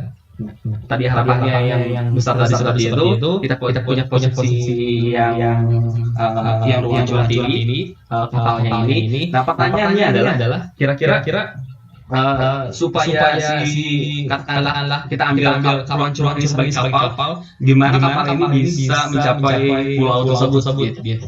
Nah, alumni Salman mau setiap alumni kita misalnya mau ngasih apa gitu. Supaya si Ron ini punya kemampuan atau kapabilitas untuk menangkap ataupun mengolah dan melayani lebih banyak orang lagi, terus data yang ditangkap lebih representatif lagi, dan akhirnya ya bisa bermanfaat si pola data ini untuk banyak orang. Kurang lebih seperti itu ini. Semoga bisa dipahami dan tidak salah tafsir saya. Itu barangkali David. Nambahin Rick. Oh iya, silakan. Jadi, boleh. Nambahin sedikit ya David. Tadi tuh sempat ada masukan juga dari Kang Jundi. Jadi harapannya kan kita nggak cuman fokus ke permasalahan cukup dengan konseling udah selesai gitu. Tapi ada big data tadi ya, big data yang disampaikan itu harapannya kita bisa menyuguhkan solusi untuk permasalahan-permasalahan yang serupa gitu ya. Misalnya dengan ada pengumpulan data ini nanti kita bisa coba lihat persebaran permasalahan di mahasiswa itu seperti apa sih, profil mahasiswa yang ada minimal di Bandung Raya itu seperti apa gitu ya, dan kira-kira permasalahan apa yang sering muncul, solusi apa yang bisa kita tawarkan gitu ya, itu supaya nggak ada konseling berulang gitu ya, jadi nggak ada penanganan permasalahan yang berulang, padahal ini kan masalahnya udah sempat terselesaikan gitu ya, tapi banyak yang berulang dan segala macamnya. Makanya tadi kalau yang saya tangkap dari Kang Jundi itu, gimana kalau kita pisahkan gitu ya, mana permasalahan yang bisa kita rata-ratakan, jadi penanganannya secara kelompok gitu ya, secara komunal, atau misalnya yang perlu ditangani secara khusus gitu ya Kang Jundi ya, kalau nggak salah. Jadi mana yang memang harus ditangani secara intim khusus, dan mana yang bisa ditangani dengan cara kita ngadain pelatihan khusus. Misalnya kan sekarang tuh isu yang lagi marak di mahasiswa tuh insecure, terus self esteem hilang dan segala macamnya, rendah diri dan segala macamnya kayak gitu ya. Nah misalnya itu permasalahan yang ternyata itu bisa kita tangani secara kelompok, misalnya ngadain pelatihan atau ngadain konseling kelompok gitu ya, dan segala macamnya misalnya kayak gitu, dan mana yang memang itu perlu penanganan secara intim, karena kan memang keterbatasan SDM ya, tadi di BMK sendiri itu ada 11 orang, mereka itu rata-rata itu fresh graduate psikologi sama yang mahasiswa justru ya, yang mahasiswa juga, makanya mereka merasa masih kurang nih, sedangkan semakin hari itu semakin banyak orang-orang yang curhat gitu ya, orang yang curhat dan segala macamnya. Nah mungkin nanti di sesi tanggal 24 itu teman-teman BMK menawarkan kira-kira apa nih peran apa yang bisa kita lakukan sebagai para penggiat psikologi gitu ya, mungkin ada yang sudah psikolog, ada yang memang lulusan psikologi dan segala macamnya gitu. Kira-kira apa yang bisa kita kontribusikan untuk mempercepat laju layar kapal tadi ya, supaya bisa sampai ke tujuan awal, kita bisa memberikan solusi yang besar gitu ya untuk umat seperti itu. Nah tadi itu sempat saya usulkan juga, gimana kalau misalnya nanti kita klasifikasikan juga potensi para alumni kita seperti apa gitu kan, ada yang sudah jadi psikolog, ada yang fokusnya di klinis, di organisasi, di apa gitu kan, itu menjadi salah satu bank data SDM kita yang nanti bisa kita arahkan, dimana misalnya nanti butuh pelatihan tentang apa, kita ngundangnya siapa gitu kan, butuh konseling khusus tentang permasalahan yang klinis yang akut misalnya gitu, itu nanti diserahkannya ke siapa gitu. Itu sih sebenarnya yang tadi sempat kita ulas juga gitu ya tambahannya. Terima kasih Jaran. Silakan dari saya menanggapi dulu ya. Jadi yang pertama adalah berarti yang sudah existing jalan itu sekarang yang pojok curhat itu ya. Nah, sebenarnya saya ingin melihat data dulu gitu ya. Kalau dari pojok curhat itu tadi kan ada 11 orang volunteer gitu ya. Lalu kalau sejauh ini dalam tanda kutip yang memanfaatkan jasa itu tadi kan dibilang banyak ya, berapa Teh Kirani atau Kak Ari? Oke. Iya, jadi program itu sudah berjalan di bulan-bulan 2020, dari Juli sampai ke akhir tahun rata-rata sampai 12 permohonan yang masuk, di mana tentang penyelesaian permohonan biasanya paling cepat ya 1 hari paling lama sebulan gitu. Jadi sampai penghujung 2020 itu 12 orang yang masuk. Nah, Desember, Februari, Maret ini meningkat di angka 30 lebih gitu. Setiap bulan-bulan kayak gitu. Itu 10 atau 30 itu per bulan? Iya. Oh, oke. Nah kalau saya sendiri ya kalau saya mungkin kalau untuk besarnya bagaimana itu saya persilahkan aja ya, dan mungkin saya juga tidak terbatas gitu ya untuk bisa ikutan ya. Tapi kalau saya sendiri melihat dengan potensi existing yang ada dikaitkan dengan saya sendiri, saya berpikir untuk jangka pendek ini adalah capacity building untuk para konselornya ya. Jadi kalau saya sendiri realnya mungkin ya saya bisa berkontribusi, saya bisa memberikan pelatihan basic micro skill counseling misalnya ya. Jadi sehingga yang 11 ditambah mungkin kita bisa lakukan rekrutmen lagi ya, itu diberi juga karena kan ini prinsipnya bukan counseling ya, karena kan kalau counseling kan harus ada kualifikasi tertentu ya. Jadi ini kayak peer counselor gitu ya saya kira nih ya, peer counselor. Nah nanti saya bisa bantu untuk memberikan pembekalan basic counseling skill-nya gitu ya, karena kan ada micro skill tertentu yang harus dikuasai gitu ya oleh seorang yang akan membantu orang lain gitu ya. Karena kalau tidak tahu ilmunya bisa jadi niatnya membantu tetapi jadinya jadi tambah runyam. Kalau saya itu realnya itu ya. Lalu kemudian yang tadi kedua yang database itu menurut saya visi yang bagus ya. Tinggal menurut saya kita tetapkan goalnya ya, karena biasanya sih memang kita tuh ingin banyak gitu ya, tetapi artinya kita juga lihat goalnya apa, nanti goal itu akan menentukan apa yang harus diakses gitu ya. Nah untuk misalnya hal-hal yang terkait dengan kesehatan mental, saya bisa membantu untuk menyediakan alat assessment-nya gitu ya. Jadi kalau misalnya mau melihat apa subjective well-being, psychological well-being, psychological distress dari mahasiswa-mahasiswa itu saya sudah siap alat assessment-nya gitu ya. Nah dari kalau menurut saya itu dulu, tetapkan dulu goalnya apa sehingga kita tahu sejauh mana, sedalam mana, seluas apa yang akan kita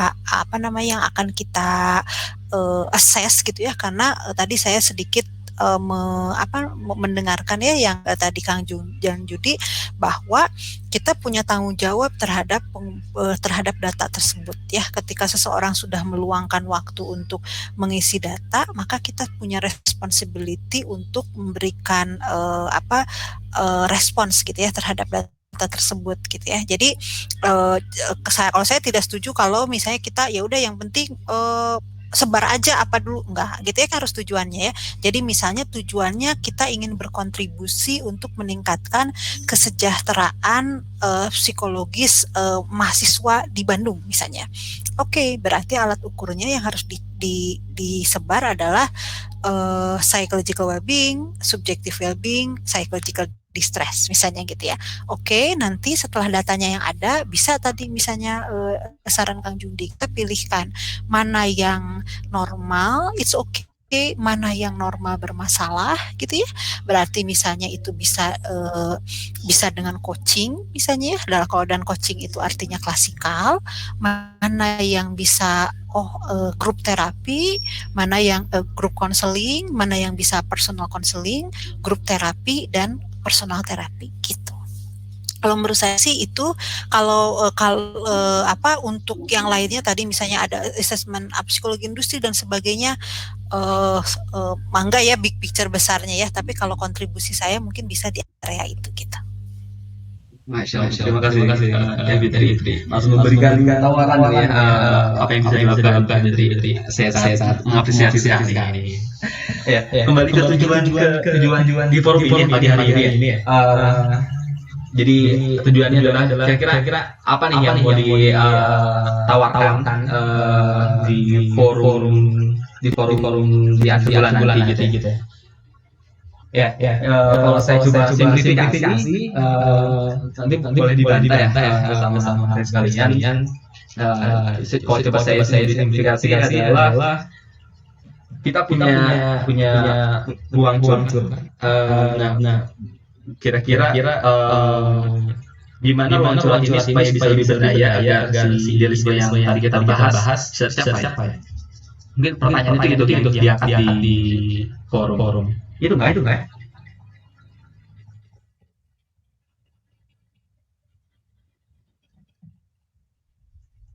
Aduh.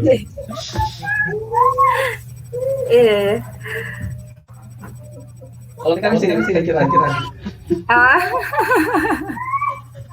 Enggak, tadi lengkap banget ya, maksudnya yang disampaikan sama Teh Fitri memang benar banget, kita harus fixkan dulu tujuan besarnya kita seperti apa gitu ya, dan langkah-langkah apa yang mau kita lakukan dalam waktu dekat ini gitu ya, seperti apa.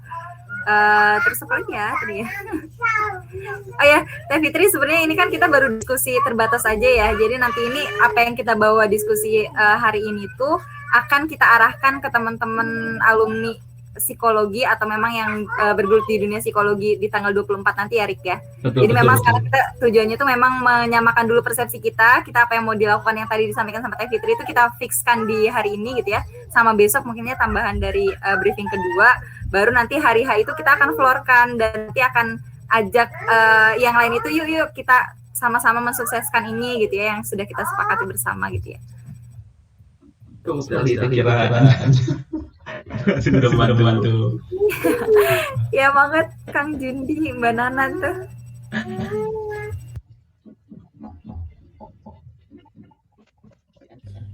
Iya, kalau saya mangga ikut, hanya memang jadi berarti ini tuh masih konsep ya, masih merumuskan konsep ya ini ya. Iya.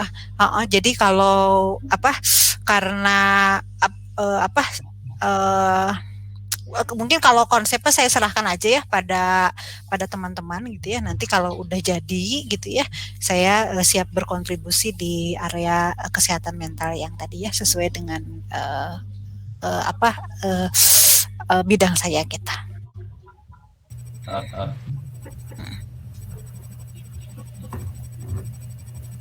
Siap, Teh Fit, Masya Allah. Oke, mungkin maksimal banget kita jam 11 ya forumnya. Sebelum ditutup, mungkin ada lagi dari Kang Jundi, mungkin dari Mbak Nana. Kalau saya sih insya Allah tadi yang sudah disampaikan sama Teh Fitri, Kang Jundi gitu ya, sudah mewakili psikologi banget gitu ya. Jadi mungkin sekarang kita fixkan aja, kita akan bahas apa yang akan kita bawa nanti di forum besar gitu. Kalau menurut saya sih itu biar mempersingkat waktu dan kita nggak ngelebar kemana-mana. Jadi memang kita tentukan dulu konsep dan goalnya apa. Gitu. Mungkin itu.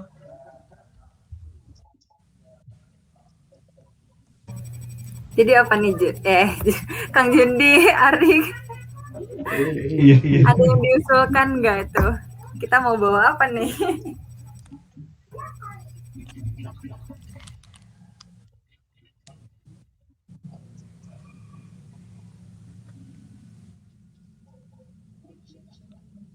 Mungkin dari BMKA yang lebih ini ya. Soalnya kan selama ini bereaksi terhadap masalah gitu ya, merespon masalah gitu. Jadi bukan besarnya itu mungkin terlupakan. Iya benar. Ya makanya tadi saya sampaikan ya Kang Jundi, kita kayaknya kalau bisa jangan terlalu sempit ke masalah-masalahnya aja gitu ya. Tadi benar banget sama Teh Fitri itu kebayangnya ya, memang kita survei ke tema-tema yang tadi sebelum Teh Fitri gitu ya, tentang well-being, terus tentang hal-hal yang memang itu perlu kita gali lebih dalam lagi gitu ya di mahasiswa di Kota Bandung lah ya. Kalau aku gimana nih? Kalau aku sih mikirnya langkah awal kita ya kita fokus di Bandung Raya dulu kali ya, atau mau di Kader Salman kan sebenarnya nggak cuma di Bandung ya, Arik ya? Iya. Itu tersebar di berbagai kota juga gitu. Jadi kita harus nentuin dulu sasarannya apa, terus fokus kita yang mau kita galinya seperti apa gitu ya. Menurut saya mungkin untuk menetapkan itu ya, kita bisa melihat dari dalam tanda kutip masalah ya. Jadi maksudnya gini, masalah itu kan hakikatnya adalah kesenjangan antara apa yang terjadi dengan apa yang ideal gitu ya. Nah, ya, apa realita dan ideal. Jadi mungkin kalau menurut saya ini kan ke aktivis ya, ke mahasiswa ya gitu ya. Jadi mungkin kita bisa renungi gitu ya, dan hayati fenomena-fenomena yang kita lihat dari mahasiswa sekarang itu apa gitu. Apa yang idealnya, apa yang tidak idealnya gitu ya. Nah, dari situ baru nanti kita akan bisa menentukan sebenarnya si problem ini, kesenjangan ini itu terjadinya di mana. Apakah di kader Salman atau di mahasiswa Bandung Raya gitu ya. Yang tadi ya kan ada dua pilihannya ya. Nah, jadi menurut saya begitu gitu ya. Jadi misalnya kuat gitu base-nya itu sebenarnya kita pengen apa sih misalnya ya. Oh, kita pengen kader-kader apa, saya sendiri sebenarnya sorry ya, mungkin karena tadi saya sangat terlambat, saya sendiri sebenarnya belum menangkap apa gitu problemnya yang ingin kita solve dengan program besar ini gitu. Iya, betul. Gitu. Sebenarnya mungkin begini, saya coba melihat ke kawan-kawan BMKA ketika tadi ada pembukaan dari Kang Lutfi dan Kang Arik ya, atau mungkin kemarin ketika Dinar menjelaskan ke saya tentang konteksnya. Jadi konteksnya kan pandemi gitu ya. Konteksnya kan adanya pandemi, lalu pandemi ini memunculkan beberapa stres. Beberapa waktu yang lalu saya membaca bahwa WHO memperkirakan bahwa setelah pandemi COVID ini akan ada pandemi susulan. Ya, pandemi kesehatan mental. Jadi akan ada pandemi gitu ya, wabah kesehatan mental, gejala kesehatan mental yang besar-besaran gitu. Nah, tadi misalnya yang Teh Fitri sampaikan itu kalau dalam psikologi disebut konstruksi ya, konstruk gitu ya. Misalnya psychological well-beingness, kesejahteraan psikologis. Kalau apa sih tujuan dari program ini? Kenapa tidak mewujudkan psychological well-beingness, kesejahteraan psikologis? Itu tujuannya. Lalu gimana caranya kita memahami problemnya? Kita sebarkan alat ukur gitu ya kepada mahasiswa-mahasiswa, mungkin aktivis Salman, mahasiswa ITB atau Bandung Raya dan sebagainya, untuk mengukur tingkatan psychological well-beingness itu. Lalu didapatkanlah skor, dan ternyata skornya mungkin di bawah rata-rata. Nah, kemudian yang disebut dengan program untuk mewujudkan solusi adalah rangkaian tindakan-tindakan yang berguna untuk mempertipis atau bahkan menghilangkan kesenjangan itu. Kan gitu ya. Jadi kalau tujuan kita mewujudkan sesuatu, konstruksi psikologis tertentu disebut kesejahteraan psikologis itu, ya udah kita kenali gitu ya, kita pahami tingkatan kesejahteraan psikologisnya kayak apa, idealnya kayak apa, lalu dikurangi itu ya, ideal dikurangi existing, itulah problem, lalu susun program untuk mengentaskan problem itu, kan logikanya gitu. Nah kemudian jadi gini, kalau saya lihat dari kawan-kawan BMKA kan sebenarnya konteksnya pandemi itu apa sih? Pandemi itu kan bagian dari disruption era ya, disruption era disrupsi, era perubahan terus-menerus yang tidak bisa diperkirakan. Jadi perubahan itu fitur, udah menjadi sesuatu yang akan selalu terjadi, itu dipahami akan selalu terjadi, cuma nggak tahu kapan, sebesar apa. Pandemi juga kayak gitu. Kenapa pandemi kayak gini? Kenapa jadi pandemi global ya? Karena ada globalisasi kan. Orang bisa dengan mudahnya dari Maroko ke Prancis, dari Prancis ke Indonesia gitu kan. Bawa virus, bawa wabah. Jadi terjadi wabah. Nah, gimana kalau konstruksinya kayak gini? Kalau dalam psikologi memang udah banyak konstruksi yang ada dalam khazanah teori itu, tapi bisa juga dibikin. Konstruksi psikologis itu bisa juga dibikin. Lalu kita kembangkan sendiri alatnya. Nah, konstruksinya apa? Ya gimana kalau konstruksinya adalah Muslim yang tahan disrupsi. Muslim yang tahan perubahan yang mendadak dan tiba-tiba. Kayak pandemi. Pandemi kan perubahan yang mendadak, itu tidak ada pergerakan berskala global. Nah, gimana secara mental menciptakan sosok Muslim atau ya kader Salman mungkin yang tahan disrupsi. Jadi memang dia memahami bahwa perubahan itu, misalnya aja, ini kan masih brainstorming. Yang namanya perubahan itu dia bisa terjadi secara mendadak dan dalam skala besar dan mengagetkan, merubah cara hidup yang kita kenal saat ini, tapi itu nggak akan pernah menyimpang dari desain Allah. Itu tidak akan pernah menyimpang dari sunatullah, itu tidak akan bisa menyimpang dari ilmu Allah. Nah, jadi yang kita siapkan tuh memang yang tahan pandemi itu sendiri, mental yang tahan pandemi atau mental yang tahan disrupsi. Misalnya kayak gitu. Kita berusaha untuk mewujudkan kader Salman dengan kualitas itu, kualitas konstruksi yang disebut dengan tahan disrupsi. Nah, misalnya kayak gitu. Jadi tujuannya juga harus mengakar pada konteksnya Salman. Ya kalau saya mencoba untuk membahasakannya kayak gitu ya. Ini kan hubungannya dengan pandemi, stres, lalu pandemi mental health. Ya mungkin gitu, kita apa sih sebenarnya? Ya nanti kita bikin aja konstruksi psikologisnya. Yang nggak gampang ya. Kita bikin aja konstruksi psikologisnya, lalu kita bikin alat ukurnya, mengukur itu, kita identifikasi kesenjangan, susun program, entaskan kesenjangan. Jadi ya gitulah kira-kira, brainstorm aja dari saya. Pola pikirnya mungkin. Oke. Kalau Gimana? kalau Silakan. kalau areanya mahasiswa ya, saya punya banyak data karena saya membantu di pusat konseling Unpad ya. Jadi memang betul bahwa kalau memang tadi ya area kondisi mau pandemi, lalu kemudian kalau saya sendiri ya sebenarnya lebih setuju kita bikin project model yang kecil gitu ya. Jadi misalnya kader Salman, artinya kan kader Salman tuh mahasiswa-mahasiswa yang aktif di unit-unit Salman ya, gitu ya. Jadi si populasinya teh jelas gitu ya. Lalu kemudian kalau dari pengalaman saya belum problem mahasiswa itu, kalau yang tadi terkait dengan ketahanan itu, kalau dalam psikologi itu resiliensi ya, ketahanan itu adalah memang bagaimana mereka mempertahankan semangat gitulah ya kasarnya mah gitu ya, mempertahankan semangat. Semangatnya itu semangat apa? Misalnya yang jelas itu adalah semangat kuliah gitu ya. Nah lalu kemudian yang kedua adalah misalnya kalau Salman punya visi bahwa si aktivis ini adalah giror aktivitas, berarti itu gitu ya, bagaimana dengan situasi yang serba terbatas ini, mobilitas terbatas, relasi terbatas, itu mereka bisa mengembangkan coping strategi untuk bisa tetap produktif gitu. Nah, kalau memang seperti, jadi maksud saya yang tadi spesifik itu karena misalnya ya, jadi kalau misalnya kita spesifik, berarti kita akan assess coping strategi. Yang pertama misalnya apakah betul apakah si mahasiswa ini betul motivasinya menurun? Satu, apakah si mahasiswa ini kondisi kesehatannya mentalnya gimana? Dua, yang ketiga bagaimana coping strategi yang selama ini dimiliki? Tiga, gitu ya. Nah dengan data itu maka kita bisa melihat, oh ternyata si mahasiswa teh coping strateginya rendah banget nih, maka nanti pelatihan ataupun misalnya konselingnya itu mengarah ke sana gitu ya. Jadi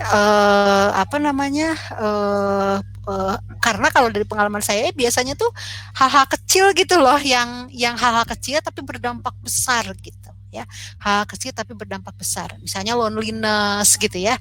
Jadi jadi kalau saya sebenarnya membutuhkan data dari teman-teman, itu membutuhkan data fenomenanya apa, nanti kita bisa menganalisis, oh ini tuh dalam psikologi apa gitu, sehingga arahnya itu nanti fenomena 4 misalnya beda dengan fenomena yang didapatkan di mahasiswa-mahasiswa di tempat yang lain gitu. Oke. Itu sih ya. Pas ya. Oke. Jadi mungkin pertanyaan yang bisa diangkat di forum itu semisal pertanyaan. Jadi kita coba menjawab bagaimana aktivis Salman itu punya tingkat resiliensi tinggi terhadap cara diskusi gitu ya. Yang diangkat. Iya bisa. Jadi bagaimana sih kondisi aktivis Salman sekarang di pandemi ini gitu ya. Kondisinya itu tentu kondisi psikologis ya kalau di area kita gitu ya. Kondisinya gimana? Nah, yang dimaksud kondisi itu apa? Kalau dari pandangan saya ya sebagai orang klinis adalah kondisi kesehatan mental itu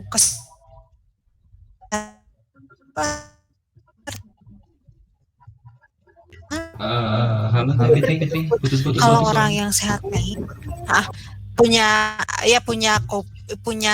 senjata ya untuk mengatasinya dan tetap produktif.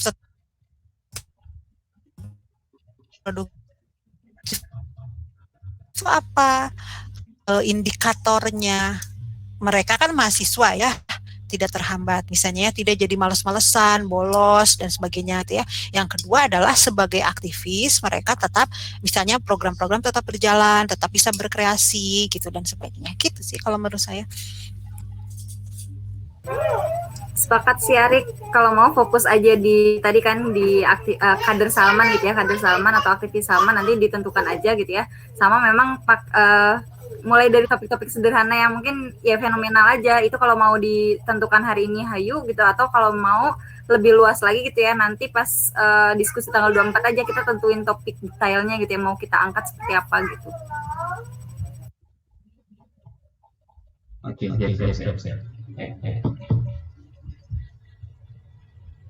Jadi kalau saya coba simulasikan dalam saya, berarti kita coba lempar pertanyaan tersebut ke forum pertanyaan. Bagaimana cara agar kader Salman punya resiliensi yang tinggi terhadap rediskusi ya? Kira-kira nanti yang muncul atau gagasan yang muncul di proses itu apa ya? Menurut saya pertanyaannya pertama bukan itu. Pertanyaan pertama itu adalah bagaimana kondisi aktivis Salman di era pandemi disrupsi sosial ini gitu. Kan kita juga nggak tahu, belum tahu kondisi mereka tuh kayak gimana. Gitu ya, siapa tahu ternyata kondisi mereka baik-baik saja ya, itu juga bisa kita pelajari gitu ya, kenapa ya di kondisi mereka baik-baik aja padahal ini stresor gitu ya, perubahan semua terjadi gitu ya. Nah jadi itu dulu menurut saya pertanyaannya. Nah itu bisa dijawab nanti dengan tadi ya, misalnya kita gathering data gitu ya. Oh oke.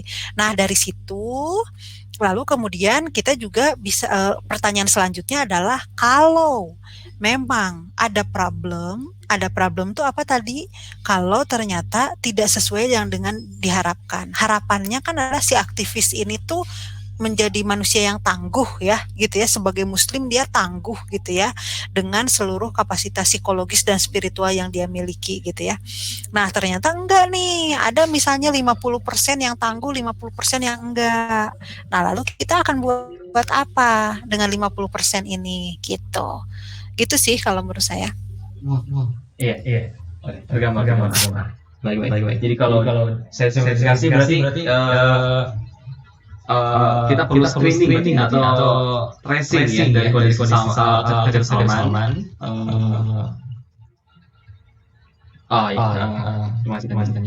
Setelah screening kita tahu kondisi dari kader Salman, maka baru kita ambil tindakan apa nih untuk menanggulangi hal tersebut ya.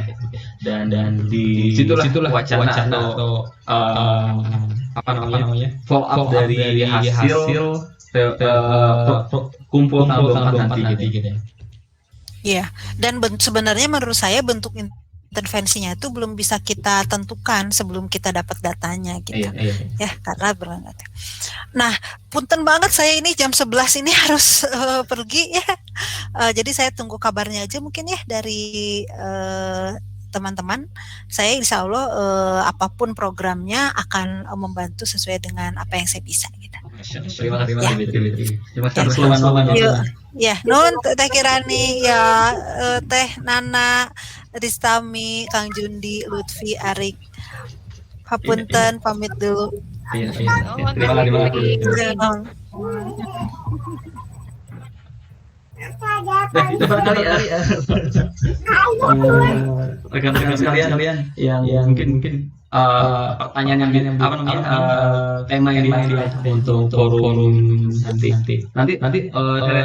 sebagai moderator kira-kira tanggapan ini. Aduh, tuh Mbak Nana mau ngomong. Oh, silakan Mbak Nana. Enggak. Enggak. Sepakat sama Jundi dan Teh Fitri sebetulnya. Sepakat dan kita mulai dari yang kecil dulu aja, dari kita dulu aja. Artinya bahwa kita kader Salman itu adalah sebagai pondasi. Jadi memang kita memulai dari kita dulu aja sebelum kita menyebarluaskan virus kebaikan, virus kekuatan itu ya dari kita dulu aja. Aku sepakat banget dengan Teh Fitri dan Kang Jundi sebetulnya. Gitu aja. Oke. Oke. Kalau aku sendiri nanti jadi moderator kan cuma memantik aja ya. Jadi yang pertama kali dilakukan itu ya kita coba mengarahkan aja sebenarnya isu-isu sekarang yang ada tuh apa gitu di seputar kader Salman berarti ya. Fokusnya itu di kader Salman, terus nanti kira-kira fenomena apa aja yang muncul, kita coba list bareng-bareng kali ya nanti pas di forumnya ya. Kan tadi kita sempat ada beberapa wacana juga, nanti aku coba kumpulkan juga yang tadi kita sempat bahas kayak resiliensi, coping stress gitu ya, terus apalagi tadi well-being misalnya kayak gitu ya. Hal-hal yang memang itu bisa kita angkat nanti pada hari ini, tapi nanti kita sepakati bareng-bareng di forum tanggal 24 berarti ya. Fenomena apa yang mau kita angkatnya, fokusnya gitu ya. Terus nanti kita mungkin bisa nge-assess ya, mulainya dari nge-assess dulu gimana sih sebenarnya kondisi real dari kader Salman ini kan ini udah tersebar di mana-mana. Kita fokus ke kader berarti ya yang disediakan sama BMKA gitu ya, data-datanya nanti kita coba share assessment-nya. Dari situ nanti baru kita kerucutkan program apa yang kira-kira bisa kita gali gitu ya. Jadi kan tadi kan kalau yang ditangkap dari Teh Fitri itu ada 2 hal ya yang harus kita gali. Itu pertama fenomena apa sebenarnya, ya kondisi apa sih, gimana sih kondisi kader kita ini di masa pandemi gitu ya. Terus nanti kalau ada yang aman-aman aja, kenapa bisa aman, kira-kira apa sih yang jadi modal mereka, itu kita gali lagi. Terus yang kedua kalau misalnya bermasalah, apa yang bikin bermasalah dan kira-kira penanganan apa yang bisa kita kasih gitu ya untuk mahasiswa kader-kader Salman yang memang bermasalah tersebut gitu ya. Baru nanti kita solusikan ke arah yang tadi Kang Jundi gitu ya, kira-kira apakah ada yang bisa kita rata-ratakan, terus kita tangani secara klasikal gitu ya, atau kelompok, mana yang memang butuh treatment secara intim gitu ya, lewat yang tadi ya, lewat sesi-sesi konseling dan segala macamnya. Itu kali ya? Iya, nggak salah aku minta kira-kira moderator. Ini aku udah lama tidak berinteraksi dengan sebagai saran konsep psikologi. Gimana? Jadi sebagai saran aja untuk nanti jadi moderator. Jadi nanti si audiens itu harus diarahkan. Kalau misalnya kita sepakati tema-tema ini yang akan diangkat ya, isu-isu kasus ini yang akan diangkat. Jadi sarannya untuk briefing besok juga diarahkan ke arah ini aja supaya tidak melebar lagi gitu ya. Dan mungkin pasti ya nanti ada tambah kaya permasalahan, tambah kaya dengan saran-saran gitu ya. Nah itu jadi tampungannya sudah dibatasi, udah di masalah ini aja gitu.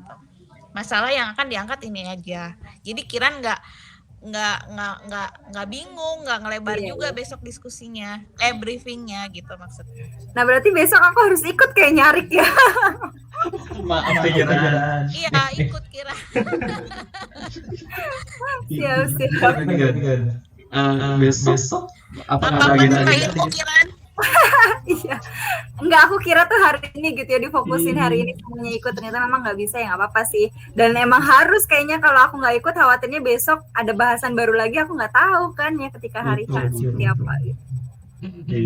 Dan grupnya juga diminta apakah bisa mengimbangi dengan diri besok atau enggak. Soalnya pasti nambah kaya dengan ide-ide dan masukan. Siap Manana. Mohon maaf pikiran makin repot-repot. Ganti ya, gimana? Enggak. Nanti mungkin kita tengok di WA ya kira-kira untuk apakah besok perlu hadir aja ya. Iya. Besok tuh jam berapa ya kalau yang briefing besok tuh? Besok berapa ya? 9.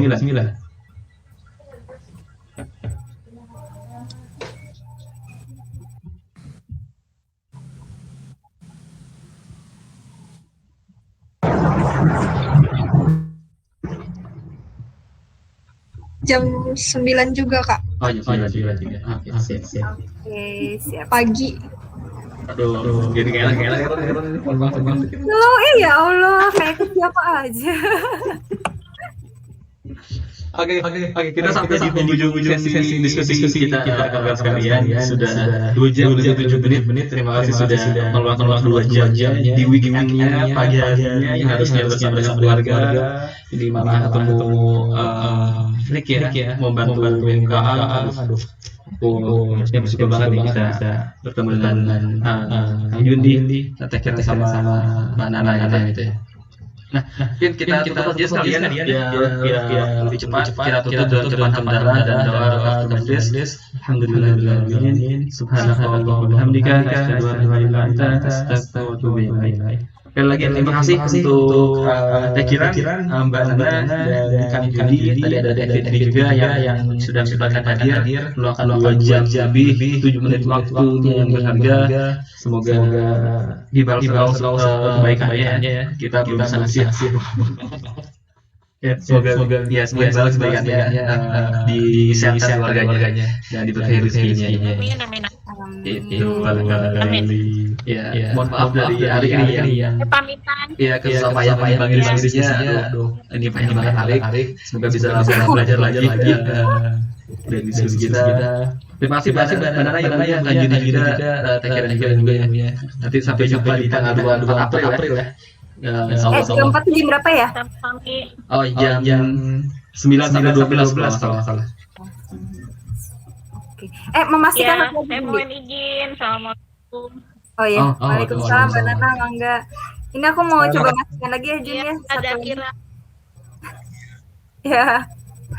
Ya, jadi nanti itu masing-masing itu cuma ngobrol diskusi aja ya. Mereka nggak dikasih batasan waktu aja kali ya. Nggak dikasih misalnya 10 menit, itu kan terlalu lama ya. Kalau saran aku sih langsung aja tektokan kayak hari ini gitu ya. Ada masukan nggak dari Mbak Nana dari ini? Tapi aku prioritas dari teman-teman yang hadir briefing dulu aja kali ya. Betul. Peserta yang lain supaya peserta yang lain itu terpantik itu ya sudah terarahkan sama masukan-masukan dari yang hadir briefing ini ya. Betul banget pikiran seperti itu ya.